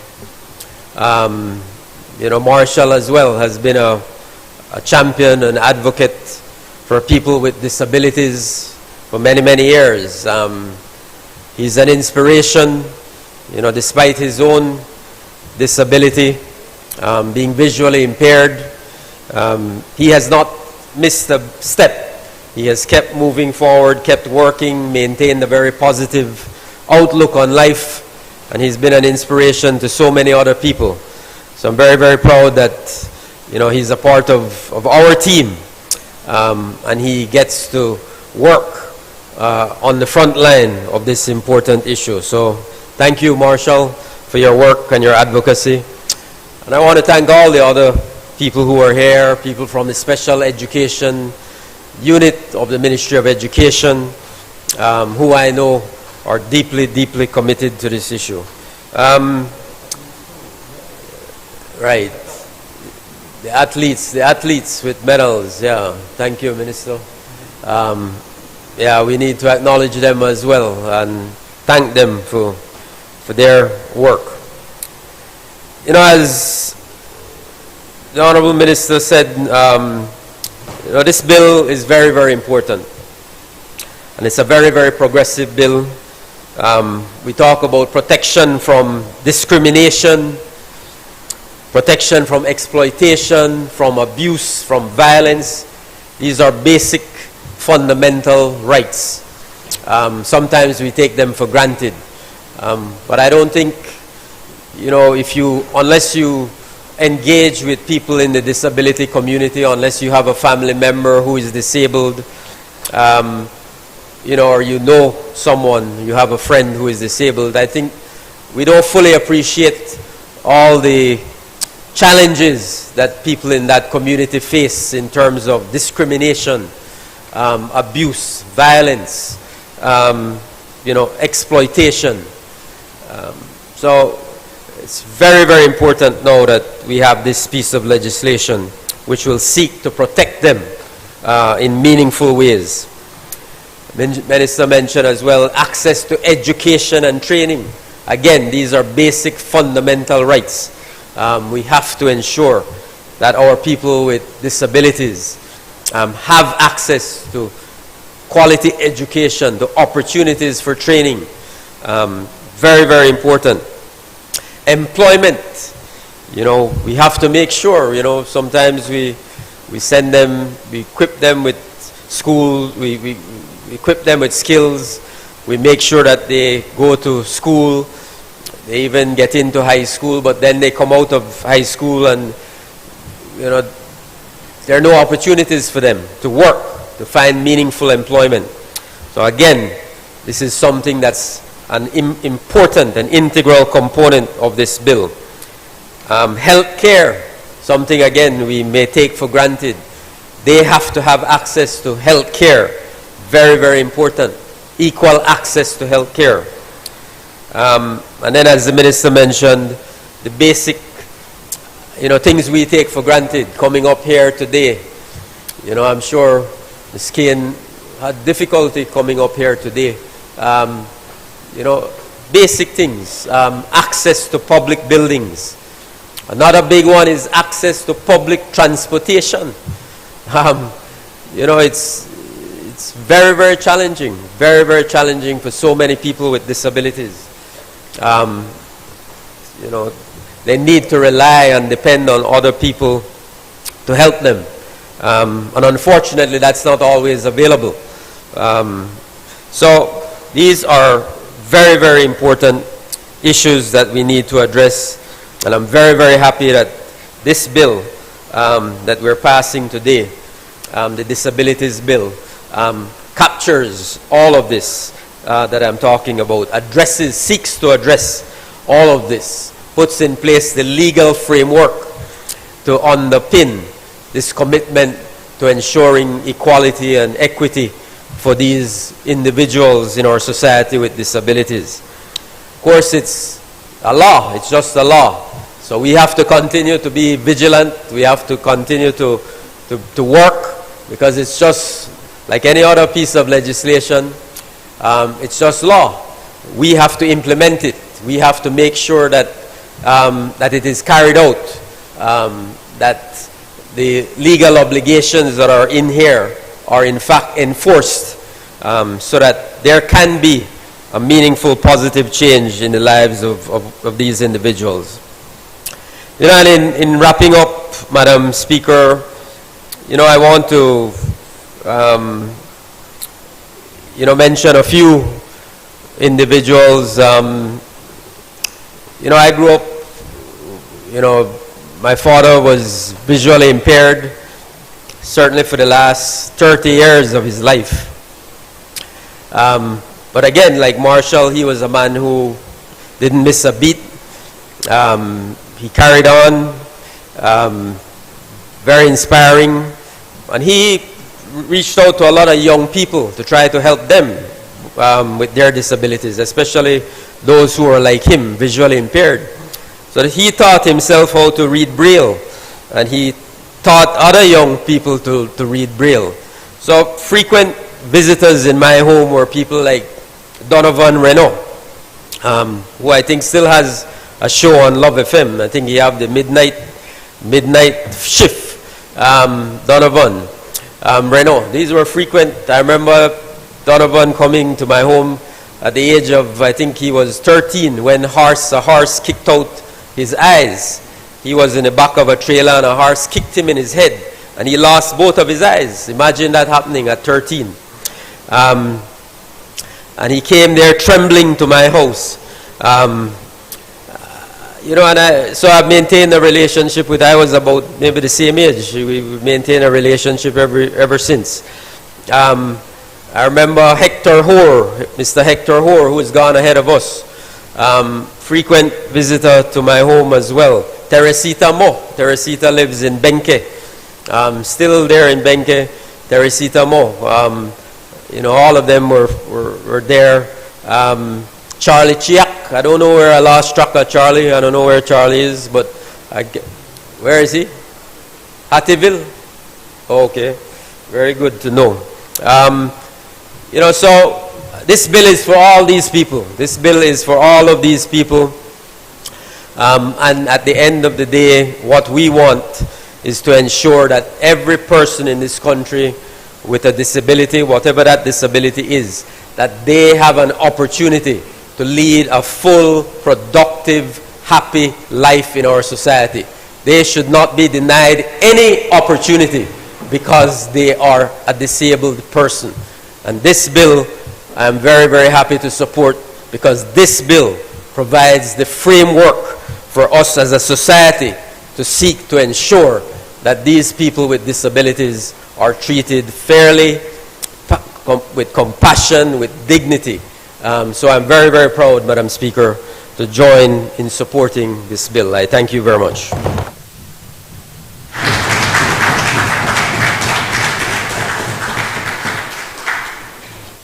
Minister?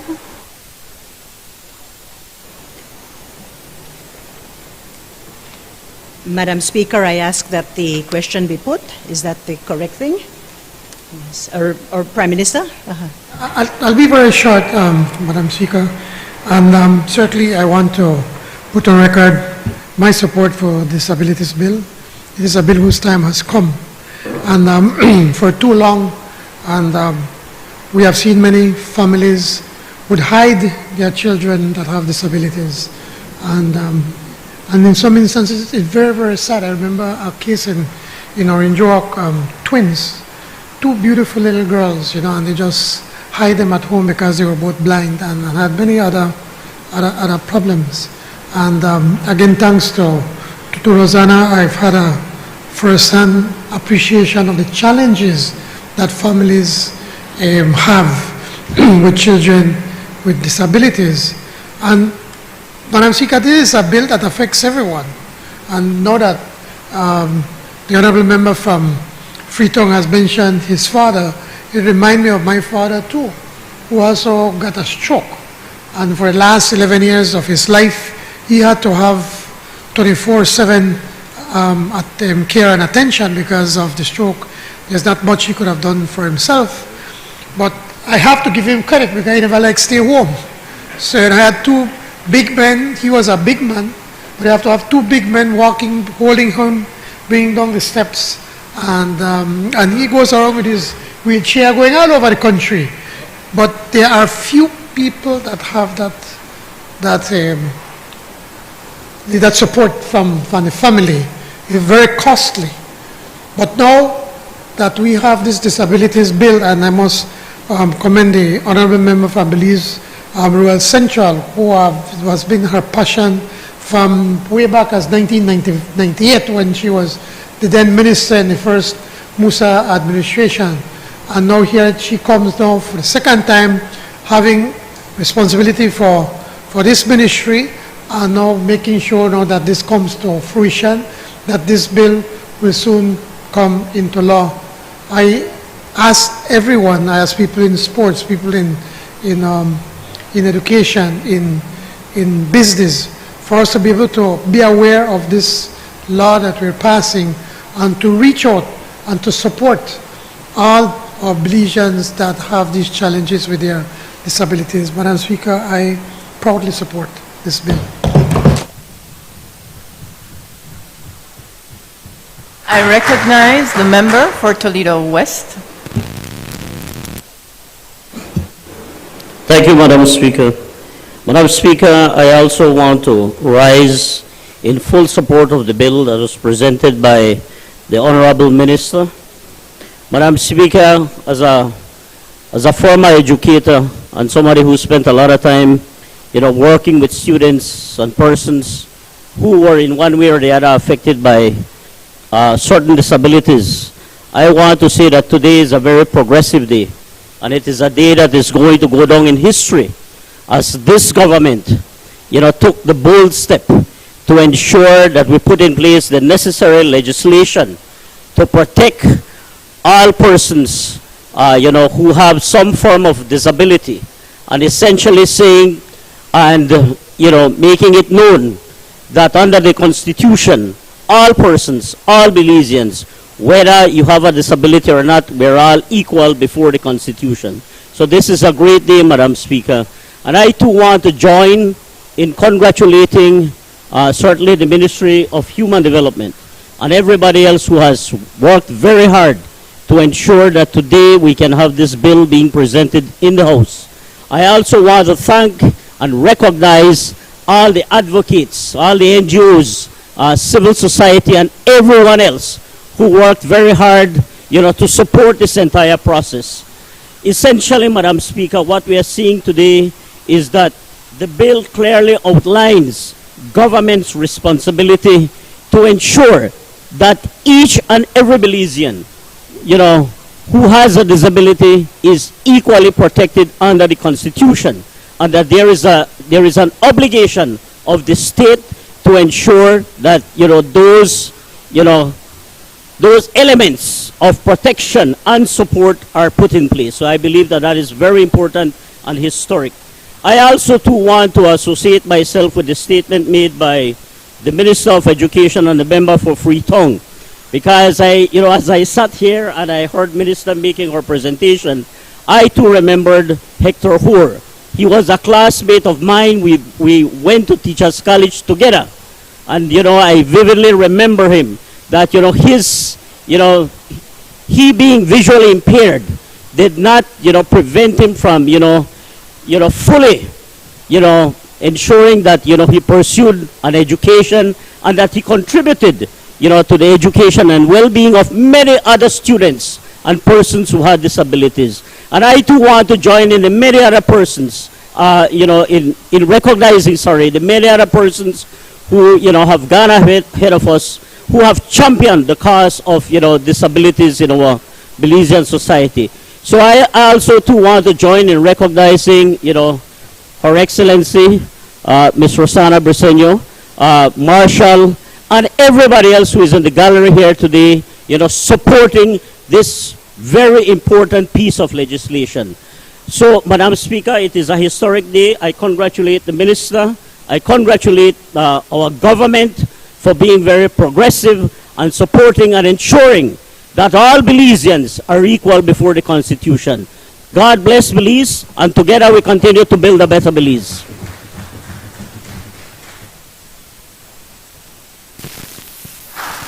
I recognize the Minister. Madam Speaker, thank you very much, everyone. Before moving the second reading, Madam Speaker, I would just like to acknowledge that the valedictorian at Wesley College, Alyssa Fisher, who is visually impaired, is here today.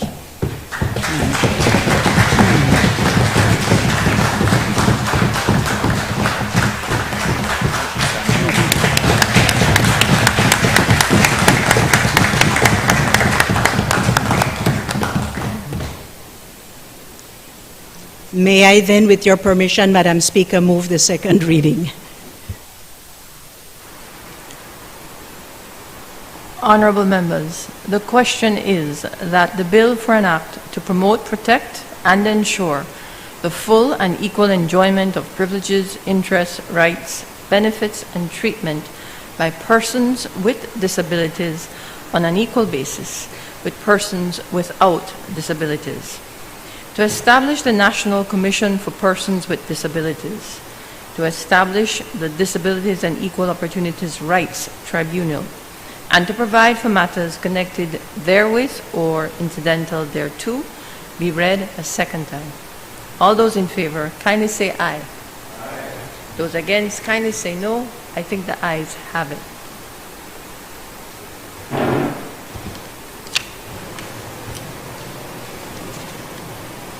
The bill for an act to promote, protect, and ensure the full and equal enjoyment of privileges, rights, interests, benefit, and treatment by persons with disability on an equal basis with persons without disability, to establish the National Commission for Persons with Disabilities, to establish the Disabilities and Equal Opportunity Rights Tribunal, and to provide for matters connected therewith or incidental thereto.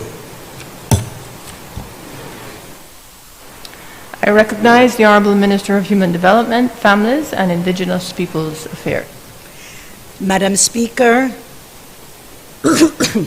I would like to move the second reading of a bill for an act to make new and robust provisions for the prevention and protection of persons from sexual harassment, to provide for a right of redress for any person who has been sexually harassed, to repeal the old Protection Against Sexual Harassment Act, and to provide for matters connected therewith or incidental thereto. Madam Speaker, it's been a long time in coming.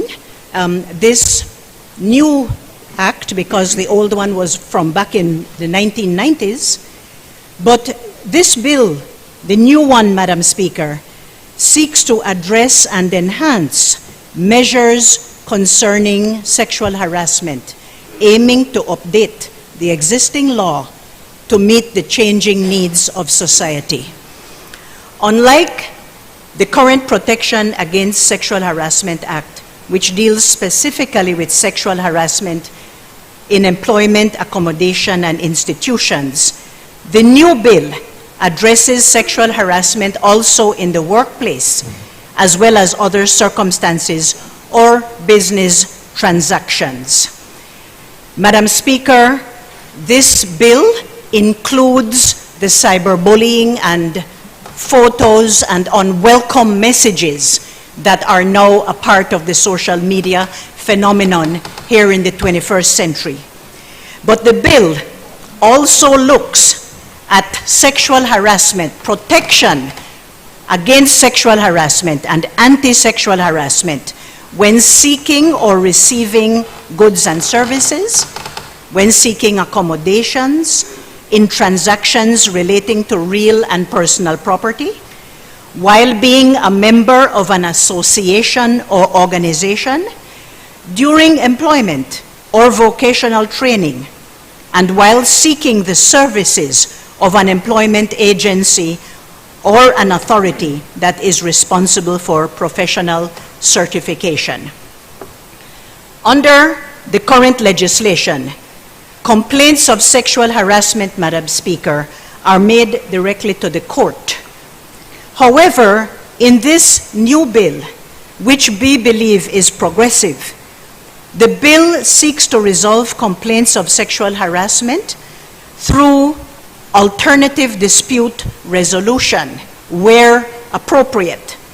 If a person considers that he or she has been sexually harassed in any of the circumstances under Part 3 of the bill, that person is able to make a complaint directly to the employer or person in charge of the institution or organization where the sexual harassment allegedly occurred, who is then obligated to investigate the complaint and refer parties to the complaint conciliation or mediation if there is evidence of sexual harassment.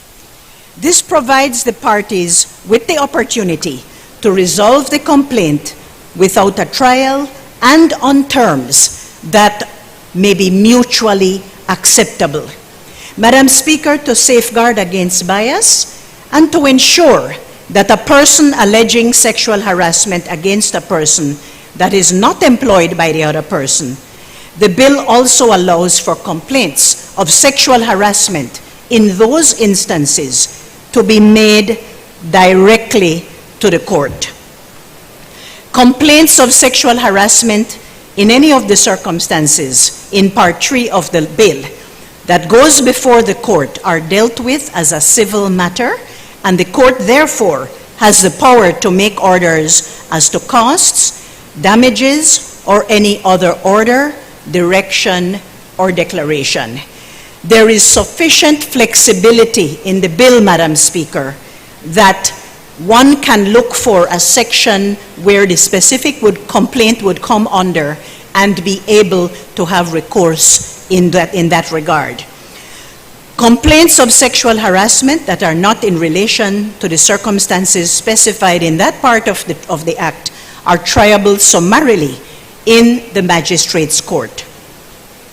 Similar to Section 4 of the current bill, which is going to be the outgoing one, Clause 16 of this bill holds an employer liable for acts of sexual harassment by an employee or agent of the employer.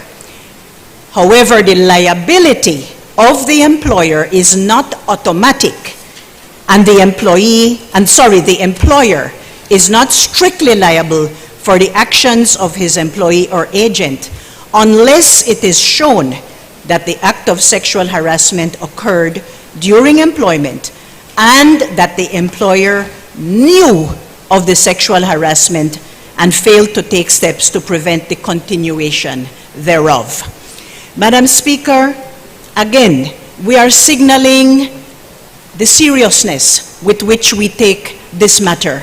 And believe me, Madam Speaker, this whole issue of sexual harassment is alive and well. And just as we are taking action in relation to the criminals in society, we also have to take action against those people who believe that they can get away with harassing people in a sexual nature. Other salient features of the bill would include the obligation of the employer to implement a sexual harassment policy, and the bill provides a template for that, and to maintain a register of complaints made. Again, Madam Speaker, this would not apply to your mommy and daddy panade shop, but it would apply to large businesses. It will apply to government. It will apply to the private sector to make sure that across the board we are signaling that we are serious. We can also hold persons criminally liable for making a false complaint, so that we have to put in the law as well. And we also, we also make it an offense to victimize a person who has made a complaint of sexual harassment or to pressure someone to engage in sexual harassment. Madam Speaker, let's be serious, and I ask our House of Representatives today to support this new bill. Again, it is progressive. It sends the signals that we need to follow through. As with the disability legislation, it's not a magic bullet, but if we are serious about protecting people from sexual harassment, then let us do this today. I'd like to thank everyone again for supporting. I ask the members on this side of the House, it's so unfortunate that we don't have members from the other side here today. But you know what? That ain't going to stop the work of this government.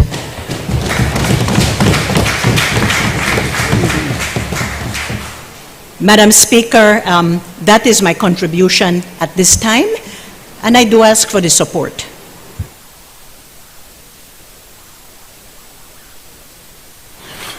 I recognize the Prime Minister. Thank you, Madam Speaker. Again, this is a part of the work that we had already on Plan Belize, and again, work that the Honorable Minister has started way back in 1998.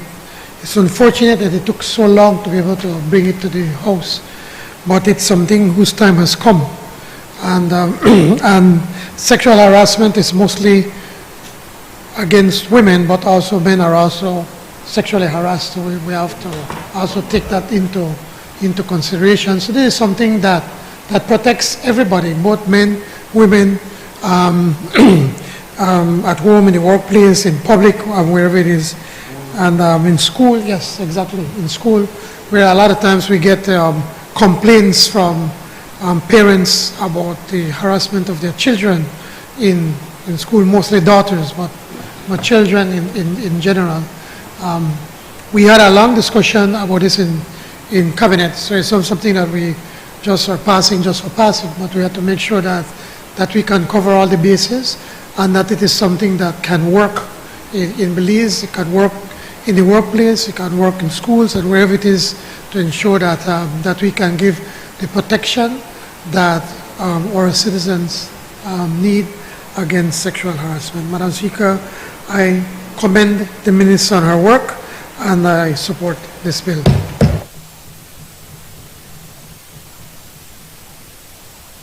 Minister.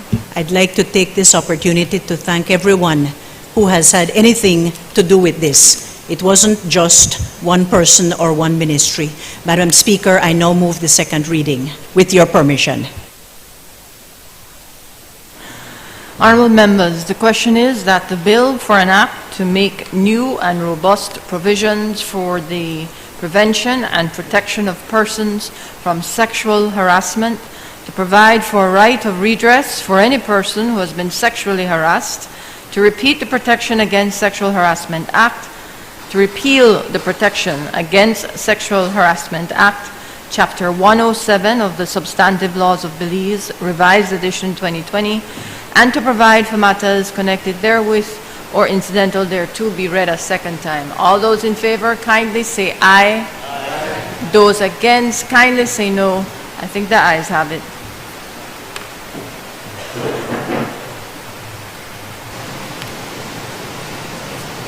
The bill for an act to make new and robust provisions for the prevention and protection of persons from sexual harassment, to provide for a right of redress for any person who has been sexually harassed, to repeal the Protection Against Sexual Harassment Act, Chapter 107 of the Substantive Laws of Belize, Revised Edition 2020, and to provide for matters connected therewith or incidental thereto. I recognize the Honorable Minister of Public Utilities, Energy, Logistics and E-Governance. Madam Speaker, this is the Southern Deep-Port Development Facility Bill 2024. Madam Speaker, I move the second reading of a bill for an act to provide for certain exemptions from taxes and duties proposed to be granted to the Southern Deep-Port Development Limited by the agreement, to provide for the effective implementation of the Southern Deep-Port Development Facility, and to provide for matters connected therewith or incidental thereto. Madam Speaker, when I first introduced this bill, I gave a very lengthy explanation of it, and so I will now give way for a debate or for comments on the bill, Madam Speaker.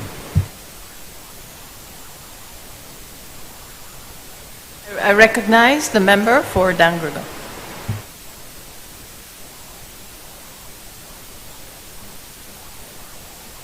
Thank you, Madam Speaker.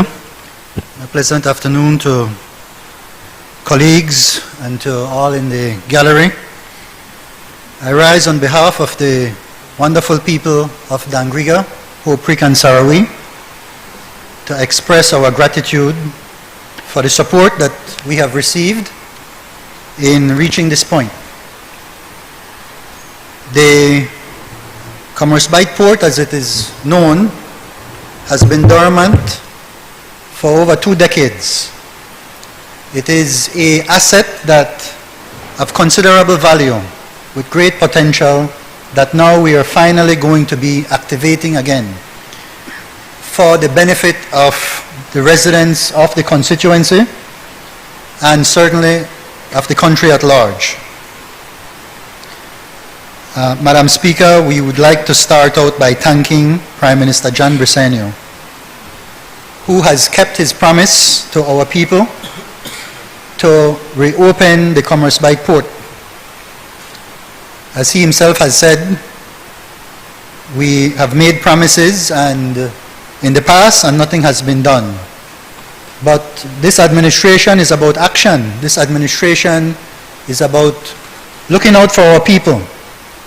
And of course, one of the ways to do that is through investment and through jobs. Jobs, jobs, jobs. At the end of the day, our people need jobs so that they can take care of themselves and their families. And the leadership of our Prime Minister is unquestionable when it comes to creating jobs across our country. And certainly in our constituency, we are most thankful. On behalf of our people, I would also like to thank all colleagues, all of our colleagues on this side who have given their support. I know in particular Minister Shabat, Minister Koi, and Minister Mala were tasked with reviewing this project, and they did their due diligence, and we are certainly thankful that it is now where it is today, thanks to you all. I would also like to thank our people on the ground, Madam Speaker, who also played an important role in getting us to where we are now. From our constituency office, we have, of course, Ms. Debbie, who is here with us, members of our executive who have been firm about this being a high priority for Dangriga and surrounding areas. Our elders in our community, today we have Aunt Elder with us, who is one of the persons in our community highly respected and has been a stalwart in promoting all these things that we have been doing. So thank you, Aunt Elder. Thank you very much for your leadership. Of course, other members who could not make it here today, I would like to thank them. Aunt Fel, Mr. Eligio, Mayor Kashan, Mr. and Mrs. Roy Cayetano, Phyllis Cayetano, have also been very, very firm about the things that we need to get done in Dangriga. I appreciate that they have reminded me constantly that these are the things we need to do. Huh? Yes. And so, I also want to thank the Southern Workers Union, who came on board very early, and led by Mr. Lewis and his team, they have been very, very adamant about the reopening of the Commerce Bight Port, and we're here finally, at the final stages. Of course, the investor, Mr. Basilio and his team, who took the step to put the resources where we need it most to get this thing off the ground. I will just close briefly here now, Madam Speaker, by just saying that the impact on our community is going to be significant. We cannot overstate this in terms of the number of jobs, employment that will be created, the connection with the multi-purpose park. Again, thank you, Minister Mala, for leading there again with the soon-to-be spend multi-purpose in terms of it groundbreaking, where indeed we will be having a state-of-the-art facility that will see significant employment, restaurants, stores, recreation facilities, amphitheater, etc. That will link up very well with this project, with the small cruise ships that are coming in. These are people who spend quite a bit more than the larger cruise ships, and so we want to have those facilities in place of international standards that we will be able then to serve our international visitors and, of course, our local visitors as well. We know many times that when people come to the south, myself, my colleague from Stan Creek West, Honorable Ferguson, we know that people bypass Dangriga and they go to other places that are more developed, like Hopkins and Placencia. And now, for the first time, we will be having the appropriate facilities where people can come and truly have a good quality time in Dangriga. Now I look forward to our colleagues in the Senate, which will come next week, supporting this bill. Of course, we have our very own Senator Jang from Dangriga, who herself has been a strong supporter. So thank you, Madam Speaker. Again, the people of Dangriga say Seremai. We say thank you. Muchas gracias.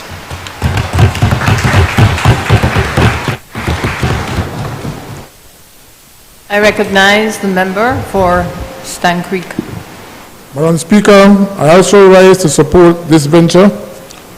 And they say when your leadership have no vision, the people perish. Dr. Zab has become the representative for Dangriga, and we have seen some significant stride. And I could remember that port was open, it was about 25 years ago, it closed its doors. And most of the stevedores were from the town of Dangriga. Ever since it was closed, they were clamoring for it to be open. And now it's a time for that to be done.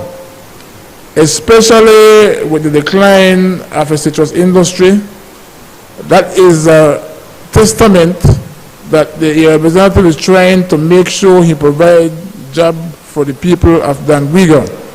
And I sure also spin off to Stankokwest because we are neighboring constituencies, and whatever we have, we share together. So I want to say that I support this initiative 100%. I recognize the member for Toledo West. Thank you very much, Madam Speaker. Madam Speaker, I also rise in full support of this bill, and I want to say that I am very happy that the day has come that this concept, this idea, has finally come to fruition. And I want to congratulate Minister Shabat, the member for Cayo North, for his vision, certainly for all the people at his ministry who have toiled and worked very hard, to ensure that, this bill comes today to the House. And everyone else involved, certainly the investor, this is significant for Dangriga. I can recall, campaigning 2008 onwards. And every time we went to an election in Dangriga, the cry was, we want the poor to come back. We want the poor to come back. And finally today, historically, under our People's United Party government, we are delivering on that promise to the people of Dangriga, Madam Speaker. As my other colleagues have said, certainly it is going to create, a great level of economic activity for the town of Dangriga in so many aspects. Tourism is going to certainly increase. We're going to see, the business people, certainly seeing better economic activities, whether it is the restaurants, whether it is the promoters who promote the culture. Dangriga is such a very wonderful place, rich in culture. And I am certain that, the people of Dangriga are going to ensure that they maximize this opportunity, to portray to the world what a wonderful and beautiful culture Dangriga has as a part of our country. But, Madam Speaker, I think it would be remiss of me not to recognize and to thank one of our very own who sadly went ahead of us a couple days ago, and that is the Honorable Mike Espat.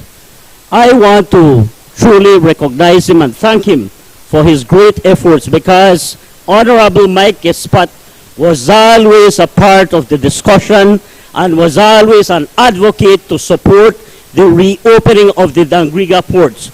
So, Brother Mike, I know you're smiling, you're watching at us. We thank you and we salute you. We will always remember you. May God continue to bless Belize and Dangriga, and I salute and congratulate Honorable Shabat for this wonderful bill. Thank you. Minister? I move the question. Honorable members, the question is that the bill for an act to provide for certain exemptions from taxes and duties proposed to be granted to the Southern Deep Port Development Limited by the agreement to provide for the effective implementation of the Southern Deep Port Development Facility and to provide for matters connected therewith or incidental thereto be read a second time. All those in favor, kindly say aye. Aye. Those against, kindly say no. I think the ayes have it.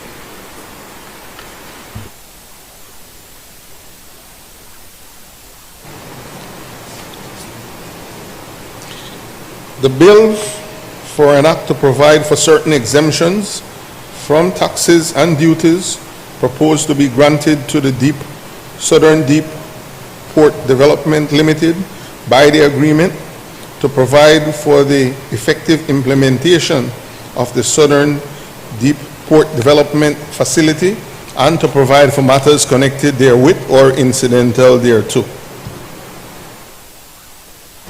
Committee of the Whole House on Bills. Honorable members, the House will now resolve into a committee of the whole House to consider the bills that were read a second time. Now, normally when we reach this juncture of a House meeting, I would ask that the visitors in the galleries leave during this portion of the sitting. The cameras will be turned off, audio is turned off. However, this is a rather unique sitting in terms of the visitors in the gallery. In my recollection, and having checked with both the clerk and the deputy clerk, this is the first time the galleries represent inclusivity in such a manner. It would naturally not be possible for some of our members in the galleries to excuse themselves. Therefore, I will crave the indulgence of members as I utilize Standing Order 91, and I will ask that we respect the reality of members in the gallery in terms of mobility, access, and that they remain while the cameras and audio is turned off.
Bills for third reading.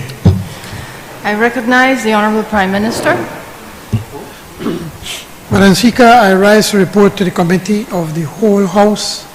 I rise to report that the Committee of the Whole House has considered the Fiscal Incentive Amendment Bill 2024 and passed it without amendment. I now move the third reading of that bill. Honourable members, the question is that the bill for an act to amend the Fiscal Incentives Act, Act Number 4 of 2023, to provide for exemption on import duty for foreign managers and foreign skilled workers employed by a person with investment of USD $250 million and above, and to provide for matters connected therewith or incidental thereto be read a third time. All those in favor kindly say aye. Aye. Those against kindly say no. I think the ayes have it.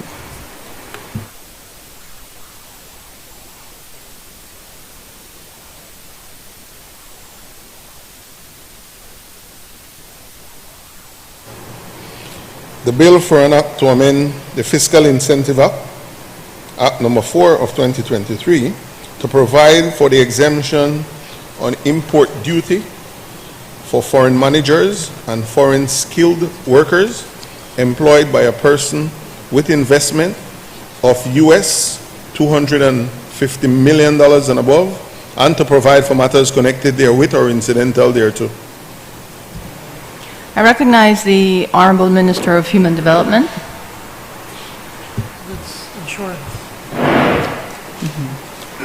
Madam Speaker, I rise to report that the Committee of the Whole House has considered the Disabilities Bill 2024 and passed it without amendment. I now move the third reading of that bill.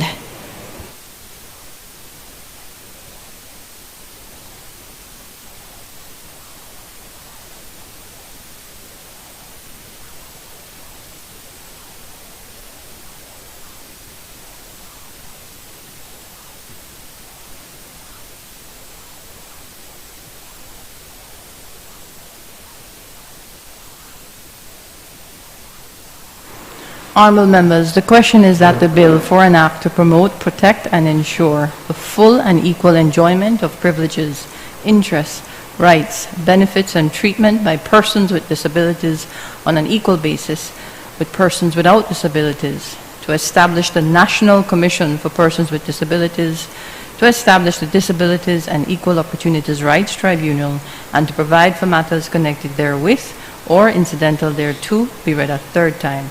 All those in favor kindly say aye. Aye. Those against kindly say no. I think the ayes have it.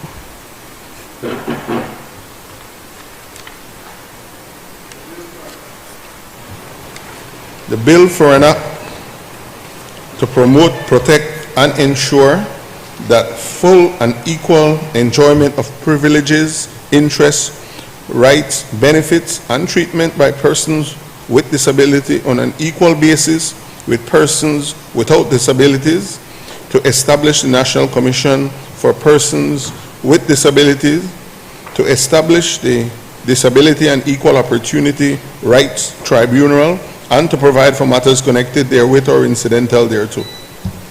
I recognize the Honourable Prime Minister.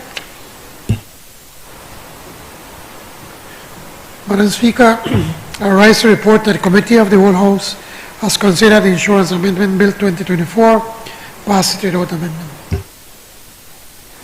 Honourable members, the question is that the bill...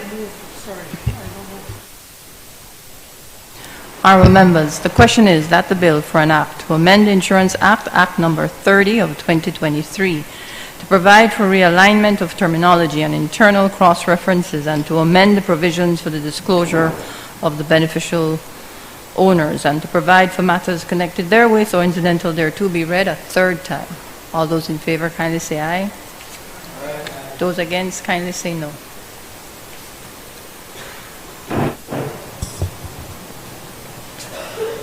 The bill for an act to amend the Insurance Act, Act number 30 of 2023, to provide for realignment of terminology and internal cross-references and to amend the provisions for the disclosure of beneficial owners and to provide for matters connected therewith or incidental thereto. Honourable members, I recognize the Honourable Minister of Human Development, Families and Indigenous Peoples Affairs. Madam Speaker, I rise to report that the Committee I rise to report that the Committee of the Whole House has considered the Anti-Sexual Harassment Bill 2024 and passed it with amendments. I now move the third reading of that bill. Honourable members, the question is that the bill for an act to make new and robust provisions for the prevention and protection of persons from sexual harassment, to provide for a right of redress for any person who has been sexually harassed, to repeal the Protection Against Sexual Harassment Act, Chapter 107 of the Substantive Laws of Belize Revised, Edition 2020, and to provide for matters connected therewith or incidental thereto be read a third time. All those in favor, kindly say aye. Aye. Those against, kindly say no. I think the ayes have it.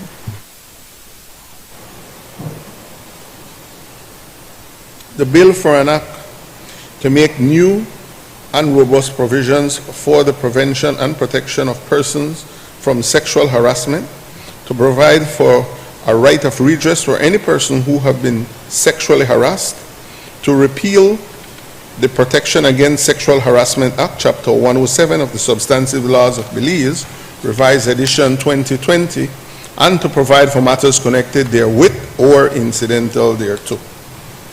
I recognize the Minister of Public Utilities, Energy, Logistics, and E-Governance. Madam Speaker, I rise to report that the Committee of the Whole House has considered the Southern Deepport Development Facility Bill 2024 and passed it with amendments. I now move the third reading of that bill. Honourable members, the question is that the bill for an act to provide for certain exemptions from taxes and duties proposed to be granted to the Southern Deepport Development Limited by the agreement to provide for the effective implementation of the Southern Deepport Development Facility and to provide for matters connected therewith or incidental thereto be read a third time. All those in favor kindly say aye. Aye. Those against kindly say no. I think the ayes have it.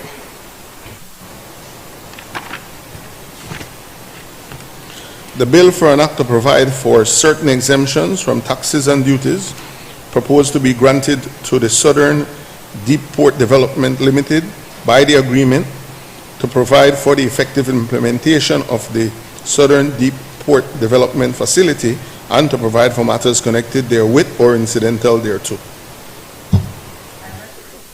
Recognize the Honourable Prime Minister.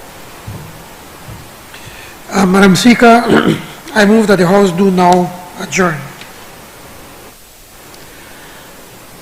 Honourable members, before I put the question, I would like to acknowledge the names and where they came from, the sign interpreters. It has been a historic day in more than one level, but the sign interpretation has allowed the House meeting, the full House meeting, to reach Belizeans who simply would not have been able to follow today's proceedings. Those interpreters are Mr. Nathaniel Davis, who has a degree in interpreting, and he's from Cayo. He can raise his hand so that those in the chamber. We have Kristen Hernandez, a young woman who spent her first year interpreting for students in Orange Walk. Kristen, you can stand. And we have Robert Garbett, who has been an advocate for the deaf community for many years. He learned sign language as a teenager and has been active in the community ever since.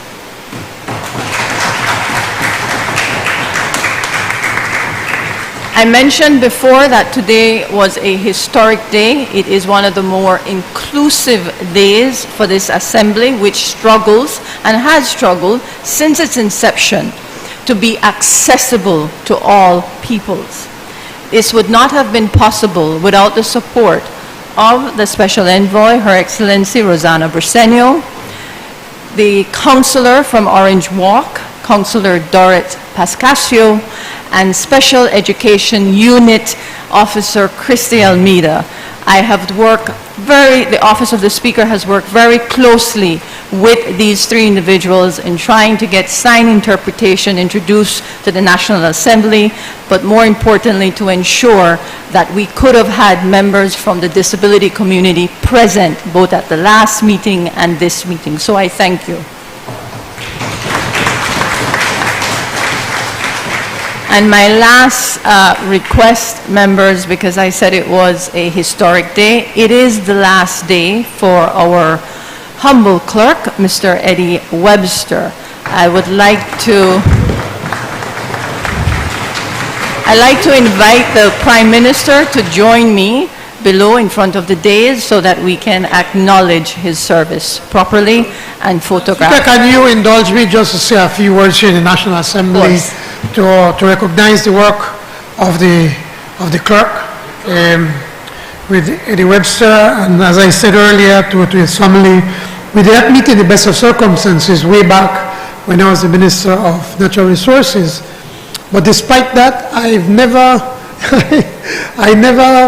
I must tell you, ma'am, that he's a gentleman, that at no time did I ever feel any sort of animosity or that, he's holding a grudge against me. And that even when I was in the leader of the opposition, and especially the first part of the Bar administration, they were quite mean. They were not.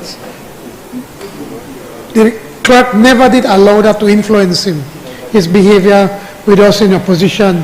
He was always helpful.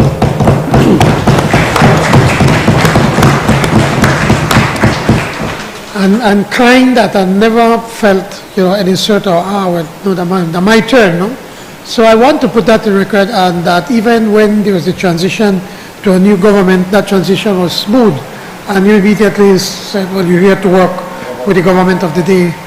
On behalf of our government, on behalf of our allegiance, I want to thank you, Mr. Webster. I like to refer to you as Eddie. And certainly to your family. Thank you so much for allowing us, this gentleman, to spend so many years in public service. Thank you, and may God continue to bless you always. Thanks.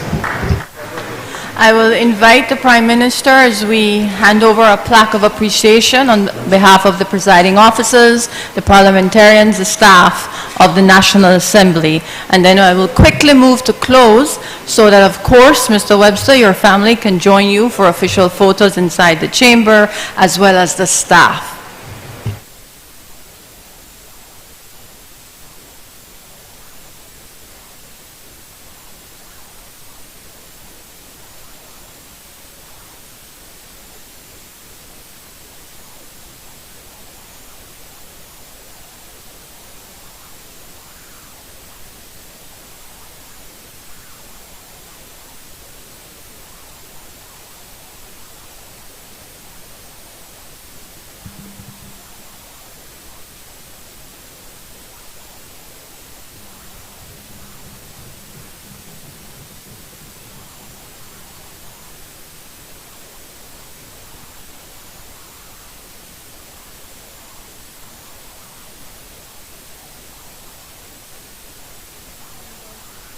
Indulgence, members. The question is now that the House do adjourn. All those in favor, kindly say aye. Aye. Those against, kindly say no. I think the ayes have it.